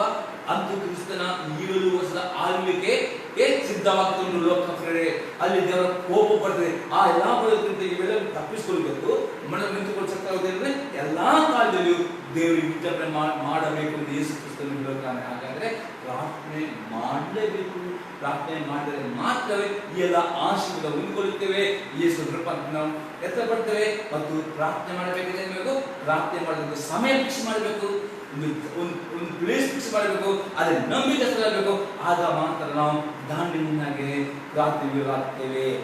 ಆಮೇಲೆ ನಾವು ಆ ರೀತಿ ಪ್ರಾರ್ಥನೆ ನಾವು ಟೈಮ್ ಫಿಕ್ಸ್ ಮಾಡೋದಿಲ್ಲ, ಒಂದು ಪ್ಲೇಸ್ ಫಿಕ್ಸ್ ಮಾಡೋದಿಲ್ಲ, ಮತ್ತು ಅದನ್ನ ನಂಬಿಕೆ ಆಗೋದಿಲ್ಲ. ಆಗ ನಾವು ಒಂದು ದಿನ ಪ್ರೇರಣೆ ಮಾಡ್ತೇವೆ, 2 ದಿನ ಪ್ರೇರಣೆ ಮಾಡ್ತೇವೆ, 3 ದಿನ ಪ್ರೇರಣೆ ಮಾಡ್ತೇವೆ, ಮತ್ತೆ ಕಷ್ಟ ಬರ್ತದೆ ಪ್ರೇರಣೆ. ಹಾಗಾದ್ರೆ ದಿನಾಲು ಒಂದು ನಿಯಮಿತ ಸಮಯ ಮಾಡಿಕೊಂಡು ನಂಬಿಕೆ ಪ್ರಾರ್ಥನೆ ಮಾಡಿದ್ರೆ ಅಂಥವರು ಪ್ರಾರ್ಥನೆ ಹೋರಾಡುತ್ತಾರೆ. ಹಾಗಾದ್ರೆ ಈಗ 2ನೇ ಪಾಯಿಂಟ್ ನೋಡುವ. 3 ಪಾಯಿಂಟ್ ಕಂಪ್ಲೀಟ್ ಮಾಡ್ಲಿಕ್ಕೆ ಆಗುದಿಲ್ಲ, 2 ಪಾಯಿಂಟ್ ನೋಡುವ. ಒಂದು 3ನೇ ಪಾಯಿಂಟ್ ನೆಕ್ಸ್ಟ್ ಕಂಪ್ಲೀಟ್ ಮಾಡ್ತೇನೆ. ಪ್ರಾರ್ಥನೆ ಮಾಡುವುದು ನಮ್ಮ ಕರ್ತವ್ಯವಾಗಿದೆ. ಪ್ರಾರ್ಥನೆ ಮಾಡುವುದು ನಮ್ಮೆಲ್ಲರ ಕರ್ತವ್ಯವಾಗಿದೆ. ಪೇತ್ರನು ಬರೆದ ಮೊದಲನೇ ಪತ್ರಿಕೆ ಅಲ್ಲಿ 2ನೇ ಅಧ್ಯಾಯದಲ್ಲಿ 5ನೇ ವಾಕ್ಯ. 1 Peter 2:5.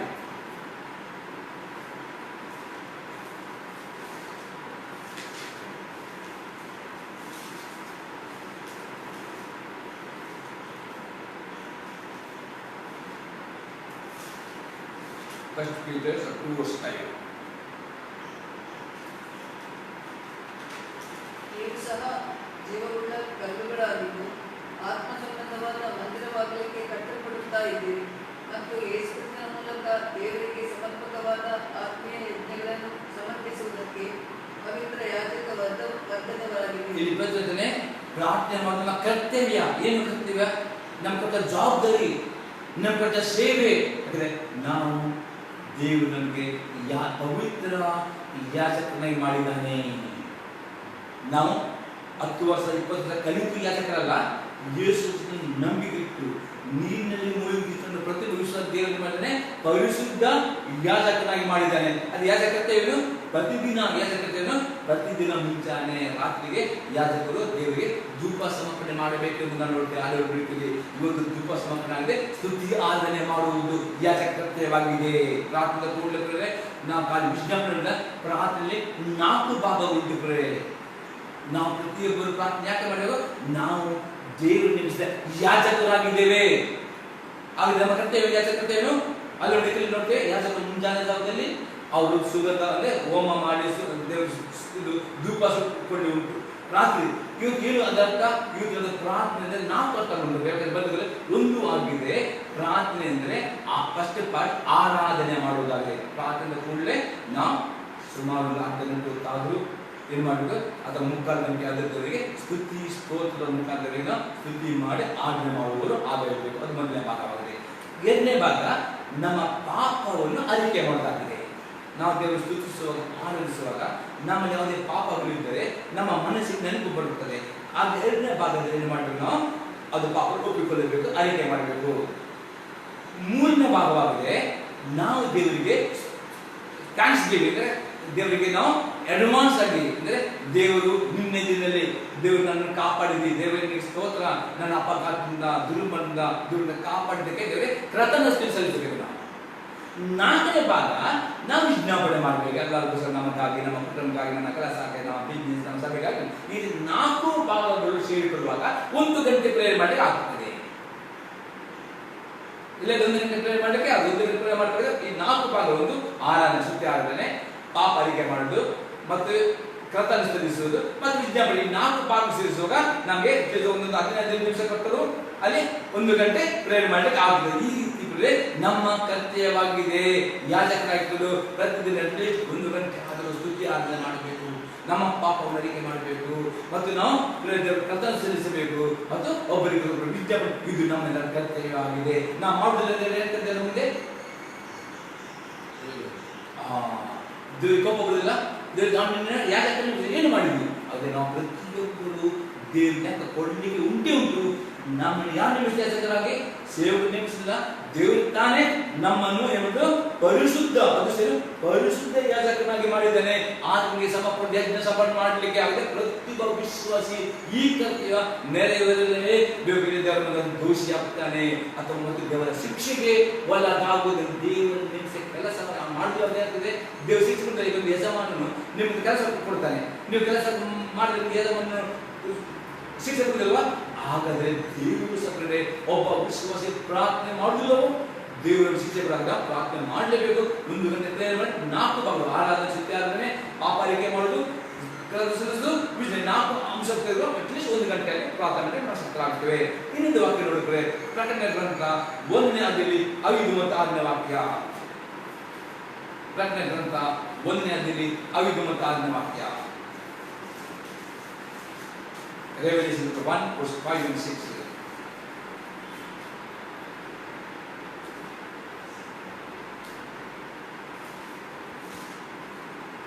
ಪ್ರಕಟಣೆ ಗ್ರಂಥ 1ರಲ್ಲಿ 5 ಮತ್ತು 6ನೇ ವಾಕ್ಯ. ಆತನ ಸಿಂಹಾಸನದ ಮುಂದಿರುವ 7 ಆತ್ಮಗಳಿಂದ ಮತ್ತು ನಂಬತಕ್ಕ ಸಾಕ್ಷಿಯು ಸತ್ತವರೊಳಗಿಂದ ಮೊದಲು ಎದ್ದು ಬಂದವನು, ಭೂರಾಜನ ಒಡೆಯನೂ ಆಗಿರುವ ಯೇಸು ಕ್ರಿಸ್ತನಿಂದ ನಿಮಗೆ ಕೃಪೆಯೂ ಶಾಂತಿಯೂ ಆಗಲಿ. ನಮ್ಮನ್ನು ಪ್ರೀತಿಸುವವನು, ತನ್ನ ರಕ್ತದ ಮೂಲಕ ನಮ್ಮನ್ನು ಪಾಪಗಳಿಂದ ಬಿಡಿಸಿದವನು, ನಮ್ಮನ್ನು ರಾಜ್ಯವನ್ನಾಗಿಯೂ ತನ್ನ ತಂದೆಯಾದ ದೇವರಿಗೆ ಯಾಜಕರನ್ನಾಗಿಯೂ ಮಾಡಿದವನು ಆಗಿರುವಾತನಿಗೆ ಯುಗಾಂತರಗಳಲ್ಲಿಯೂ ಘನ ಮಹತ್ವಗಳಿರಲಿ. ಆಮೆನ್.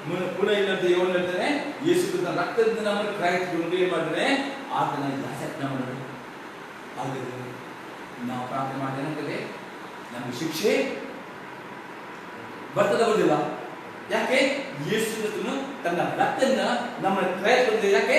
ನಾವು ಆತನ ಯಾಜಕರಾಗಬೇಕು. ಆಗ ಯಾಜಕ ಡ್ಯೂಟಿ ಮಾಡಿದ್ರೆ ಪ್ರಾರ್ಥನೆ ಮಾಡಲಿಲ್ಲ ದೊಡ್ಡ ಪಾಪವಾಗಿದೆ. ಎಲ್ಲ ಪ್ರತಿ ಪಾಪ ದೊಡ್ಡ ಪಾಪಗಳೇ, ಎಲ್ಲ ಪಾಪಗಳಿಗೆ ಇನ್ನೊಂದು ದೊಡ್ಡ ಪಾಪ. ಈ ಜವಾಬ್ದಾರಿ ಹೊಂದಿದೆ ನಾವು.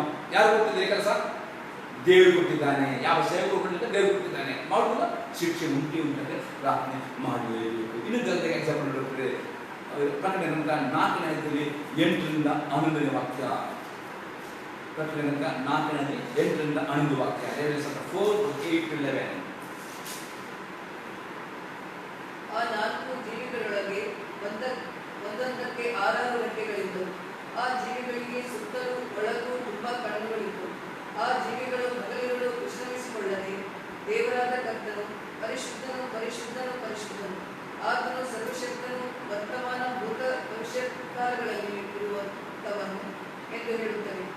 ಯುಗಾಂತರಗಳಲ್ಲಿಯೂ ಜೀವಿಸುವವನಾಗಿ ಸಿಂಹಾಸನದ ಮೇಲೆ ಕೂತಿರುವಾತನಿಗೆ ಆ 4 ಜೀವಿಗಳು ಪ್ರಭಾವ, ಮಾನ, ಕೃತಜ್ಞತಾ ಸ್ತುತಿಗಳನ್ನು ಸಲ್ಲಿಸುವಾಗೆ ಆ 24 ಮಂದಿ ಹಿರಿಯರು ಸಿಂಹಾಸನದ ಮೇಲೆ ಕೂತಾತನ ಪಾದಕ್ಕೆ ಬಿದ್ದು ತಮ್ಮ ಕಿರೀಟಗಳನ್ನು ಸಿಂಹಾಸನದ ಮುಂದೆ ಹಾಕಿ, ಕರ್ತನೇ, ನಮ್ಮ ದೇವರೇ, ನೀನು ಪ್ರಭಾವ, ಮಾನ, ಬಲಗಳನ್ನು ಹೊಂದುವುದಕ್ಕೆ ಯೋಗ್ಯನಾಗಿದ್ದಿ. ಸಮಸ್ತವನ್ನು ಸೃಷ್ಟಿಸಿದಾತನು ನೀನೆ. ಎಲ್ಲವೂ ನಿನ್ನ ಚಿತ್ತದಿಂದಲೇ ಇದ್ದವು, ನಿನ್ನ ಚಿತ್ತದಿಂದಲೇ ನಿರ್ಮಿತವಾದವು ಎಂದು ಹೇಳುತ್ತಾ ಯುಗಾಂತರಗಳಲ್ಲಿಯೂ ಜೀವಿಸುವಾತನನ್ನು ಆರಾಧಿಸುತ್ತಾರೆ. ನೋಡಿ, ಯಾಜಕರ ಮೊದಲ ಭಾಗ ಸುದ್ದಿ ಆರಾಧನೆ ಮಾಡುವುದು. ಅರ್ಧ ಗಂಟೆ ಆದರೂ ಕೂಡ ಸ್ತುತಿ ಆರಾಧನೆ ಮಾಡಲೇಬೇಕಾದ್ರೆ ಇಲ್ಲಿ ನಮ್ಮ ಕರ್ತವ್ಯ ಯಾಜಕರಾಗಿಕೊಂಡು ಇಲ್ಲಿ ಪರಲೋಕದ ದೇವ ದೂತರು ಹಿರಿಯರು ನಾವು ಪರಲೋಕದ ನಮ್ಮ ಕೆಲಸದಲ್ಲಿ 20 ಗಂಟೆ ನಮ್ಗೆ ಆರಾಧನೆ ಮಾಡಬೇಕು. ಈಗ ದೇವ ದೂತ ಆರಾಧನೆ ಮಾಡ್ತಾರೆ, ಈಗ ಪರಲೋಕದ ಎಲ್ಲ ಭಕ್ತರು ಆರಾಧನೆ ಮಾಡ್ತಾರೆ. ನಾವು ಸಹ ಪರಲೋಕ ನಮ್ಮ ಕೆಲಸವನ್ನು 20 ಗಂಟೆ ದೇವದೂತರೇ ಆರಾಧನೆ ಮಾಡಬೇಕು. ಅದು ಇಲ್ಲಿ ನಮ್ಮ ಭೂಮಿಯಲ್ಲಿ ಇರುವಾಗ ನಮಗೆ ದೇವರು ನೇಮಿಸ್ತಾನೆ ಯಾಜಕರಾಗಿಕೊಂಡು. ಅದಕ್ಕೆ ಅರ್ಧ ಗಂಟೆ ಆದ್ರೆ ನಾವು ಸ್ತುತಿ ಆರಾಧನೆ ಮಾಡಲೇಬೇಕು. ಇದು ಮಾಡಿದರೆ ಮಾತ್ರ ನಾವು ಪರಲೋಕದಲ್ಲಿ ಸಾಧನೆ ಮಾಡಿ ಸಕ್ಕರಾಗುತ್ತೇವೆ. ಇಂದ ಎಕ್ಸಾಂಪಲ್ 8ನೇ ಅಧ್ಯಾಯದಲ್ಲಿ 3-5 ವಾಕ್ಯ, Revelation 8:3-5.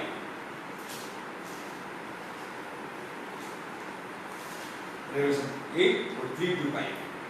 ಆಮೇಲೆ ಮತ್ತೊಬ್ಬ ದೇವದೂತನು ಬಂದು ಯಜ್ಞವೇದಿಯ ಬಳಿಯಲ್ಲಿ ನಿಂತನು. ಅವನ ಕೈಯಲ್ಲಿ ಚಿನ್ನದ ಧೂಪಾರತಿ ಇತ್ತು. ಸಿಂಹಾಸನದ ಮುಂದಣ ಚಿನ್ನದ ಧೂಪವೇದಿಯ ಮೇಲೆ ದೇವಜನರೆಲ್ಲರ ಪ್ರಾರ್ಥನೆಗಳ ಜೊತೆಯಲ್ಲಿ ಸಮರ್ಪಿಸುವುದಕ್ಕಾಗಿ ಅವನಿಗೆ ಬಹಳ ಧೂಪ ಕೊಡಲ್ಪಟ್ಟಿತು. ಆಗ ಧೂಪದ ಹೊಗೆಯು ದೇವದೂತನ ಕೈಯೊಳಗಿಂದ ಹೊರಟು ದೇವಜನರ ಪ್ರಾರ್ಥನೆಗಳೊಂದಿಗೆ ಕೂಡಿ ದೇವರ ಸನ್ನಿಧಿಗೆ ಏರಿ ಹೋಯಿತು. ತರುವಾಯ ಆ ದೇವದೂತನು ಧೂಪಾರತಿಯನ್ನು ತೆಗೆದುಕೊಂಡು ಯಜ್ಞವೇದಿಯ ಮೇಲಿದ್ದ ಕೆಂಡಗಳಿಂದ ತುಪ್ಪಿಸಿ ಭೂಮಿಗೆ ಬಿಸಾಡಿದನು. ಆಗ ಗುಡುಗುಗಳು, ವಾಡಿಗಳು, ಮಿಂಚುಗಳು, ಭೂಕಂಪವು ಉಂಟಾದವು. ನಾವು ನೋಡ್ತೀವಿ ಅಲ್ಲಿ ಯಾಜಕರು ಮಾಡಿದರು, ಧೂಪ ಚಿನ್ನದ ಧೂಪವಿದೆ ತೆಗೆದುಕೊಂಡು ಧೂಪಾಗಿ ದೇವರಿಗೆ ಸಮರ್ಪಣೆ ಮಾಡಿದ್ರು. ಇದು ಹೊಸ ರೀತಿಯಲ್ಲಿ ನಾವು ಸ್ತುತಿ ಮಾಡುವಾಗ, ಆರಾಧನೆ ಮಾಡುವಾಗ, ನಾವು ವಿಜ್ಞಾಪನೆ ಮಾಡುವಾಗ, ಕರ್ತನ ಸಲ್ಲಿಸುವಾಗ ಪರಲೋಕ ದೇವರು ತಿಳ್ಕೊಂಡ್ರೆ ನಾವು ಇಲ್ಲಿ ಯಾಜಕರಾಗಿದ್ದೇವೆ. ಅದು ಧೂಪ ಯಾಕೆ ಗೊತ್ತಂದ್ರೆ ಅದು ಧೂಪ ರೀತಿ ದೇವರು ತಿಳ್ಕೊಂಡು ನಾವಿಲ್ಲಿ ದೇವರು ಸ್ತುತಿಸುವಾಗ, ಆರಾಧಿಸುವಾಗ, ಕರ್ತನ ಸಮರ್ಪಿಸುವಾಗ, ಒಬ್ಬರಿಗೋಸ್ಕರ ಒಬ್ಬರು ವಿಜ್ಞಾಪನೆ ಮಾಡಿ ಈ ಎಲ್ಲ ನಮ್ಮ ಪ್ರಾರ್ಥನೆಗಳು ದೇವರು ದೇವರಿಗೆ ಅವರು ಯಾವ ಧೂಪವನ್ನು ಸಮರ್ಪಿಸುತ್ತಾರೆ. ಹಾಗಾದ್ರೆ ಪ್ರತಿಯೊಬ್ಬರು ಯಾಚಕರ ಈ ಕೆಲಸ ಮಾಡಿದ್ರೆ ಮಾತ್ರ ನಮಗೋಸ್ಕರ ದೇವರು ಪ್ರತಿಯೊಬ್ಬರಿಗೆ ಒಬ್ಬ ದೇವರು ಯೇಸು ಕ್ರಿಸ್ತನನ್ನು ನಂಬಿಕೊಂಡು ನೀರಿನಲ್ಲಿ ಮುಳುಗಿಸಿದಂತಹ ಪ್ರತಿಯೊಬ್ಬರು ಒಬ್ಬ ದೇವರು ಇಟ್ಟಿದ್ದಾನೆ. ಈ ದೇವದೂತನು ನಾವು ಇಲ್ಲಿ ಸ್ತುತಿ ಆರಾಧನೆ ಮಾಡಿದ್ರೆ ಅವನೇನ್ ಮಾಡ್ತಾನೆ, ನಮ್ಮ ಈಗ ಅಲ್ಲೇ ಅವರು ಚಿನ್ನದ ಧೂಪ ಇಟ್ಕೊಂಡು ಅದಕ್ಕೆ ಧೂಪ ಇವತ್ತು ಹೊಸ ಬೇಕಂದ್ರೆ ಇವತ್ತು ನಾವು ಸ್ತುತಿ ಆರಾಧನೆ ಮಾಡುವಾಗ, ಸರಿ, ನಾವು ಸ್ತುತಿ ಆರಾಧನೆ ಮಾಡುವಾಗ, ಪ್ರಾರ್ಥನೆ ಸಲ್ಲಿಸುವಾಗ, ಪ್ರಾರ್ಥನೆ ನಿಜ ಮಾಡುವಾಗ ಅಲ್ಲಿ ನಮ್ಮ ದೇವದೂತನು ಮಾಡಿದ್ರೆ ಚಿನ್ನದ ಧೂಪ ತೆಗೆದುಕೊಂಡು ನಮ್ಮ ಪ್ರಾರ್ಥನೆ ಧೂಪ ಹಾಕೊಂಡು ದೇವರಿಗೆ ಅವನು ಆ ಒಂದು ಸುವಾಸನೆ ಕೊಡ್ತಾನೆ. ಒಂದು ನಾವು ಪ್ರಾರ್ಥನೆ ಮಾಡಿದಾಗ ಆ ದೇವರ ಸುಮ್ಮನೆ ಇರುತ್ತಲ್ವ, ದೇವರ ವಿಶೇಷ ಕೊಡ್ತಿಲ್ವ, ನೆನಪಿಡ್ತೀವಿ.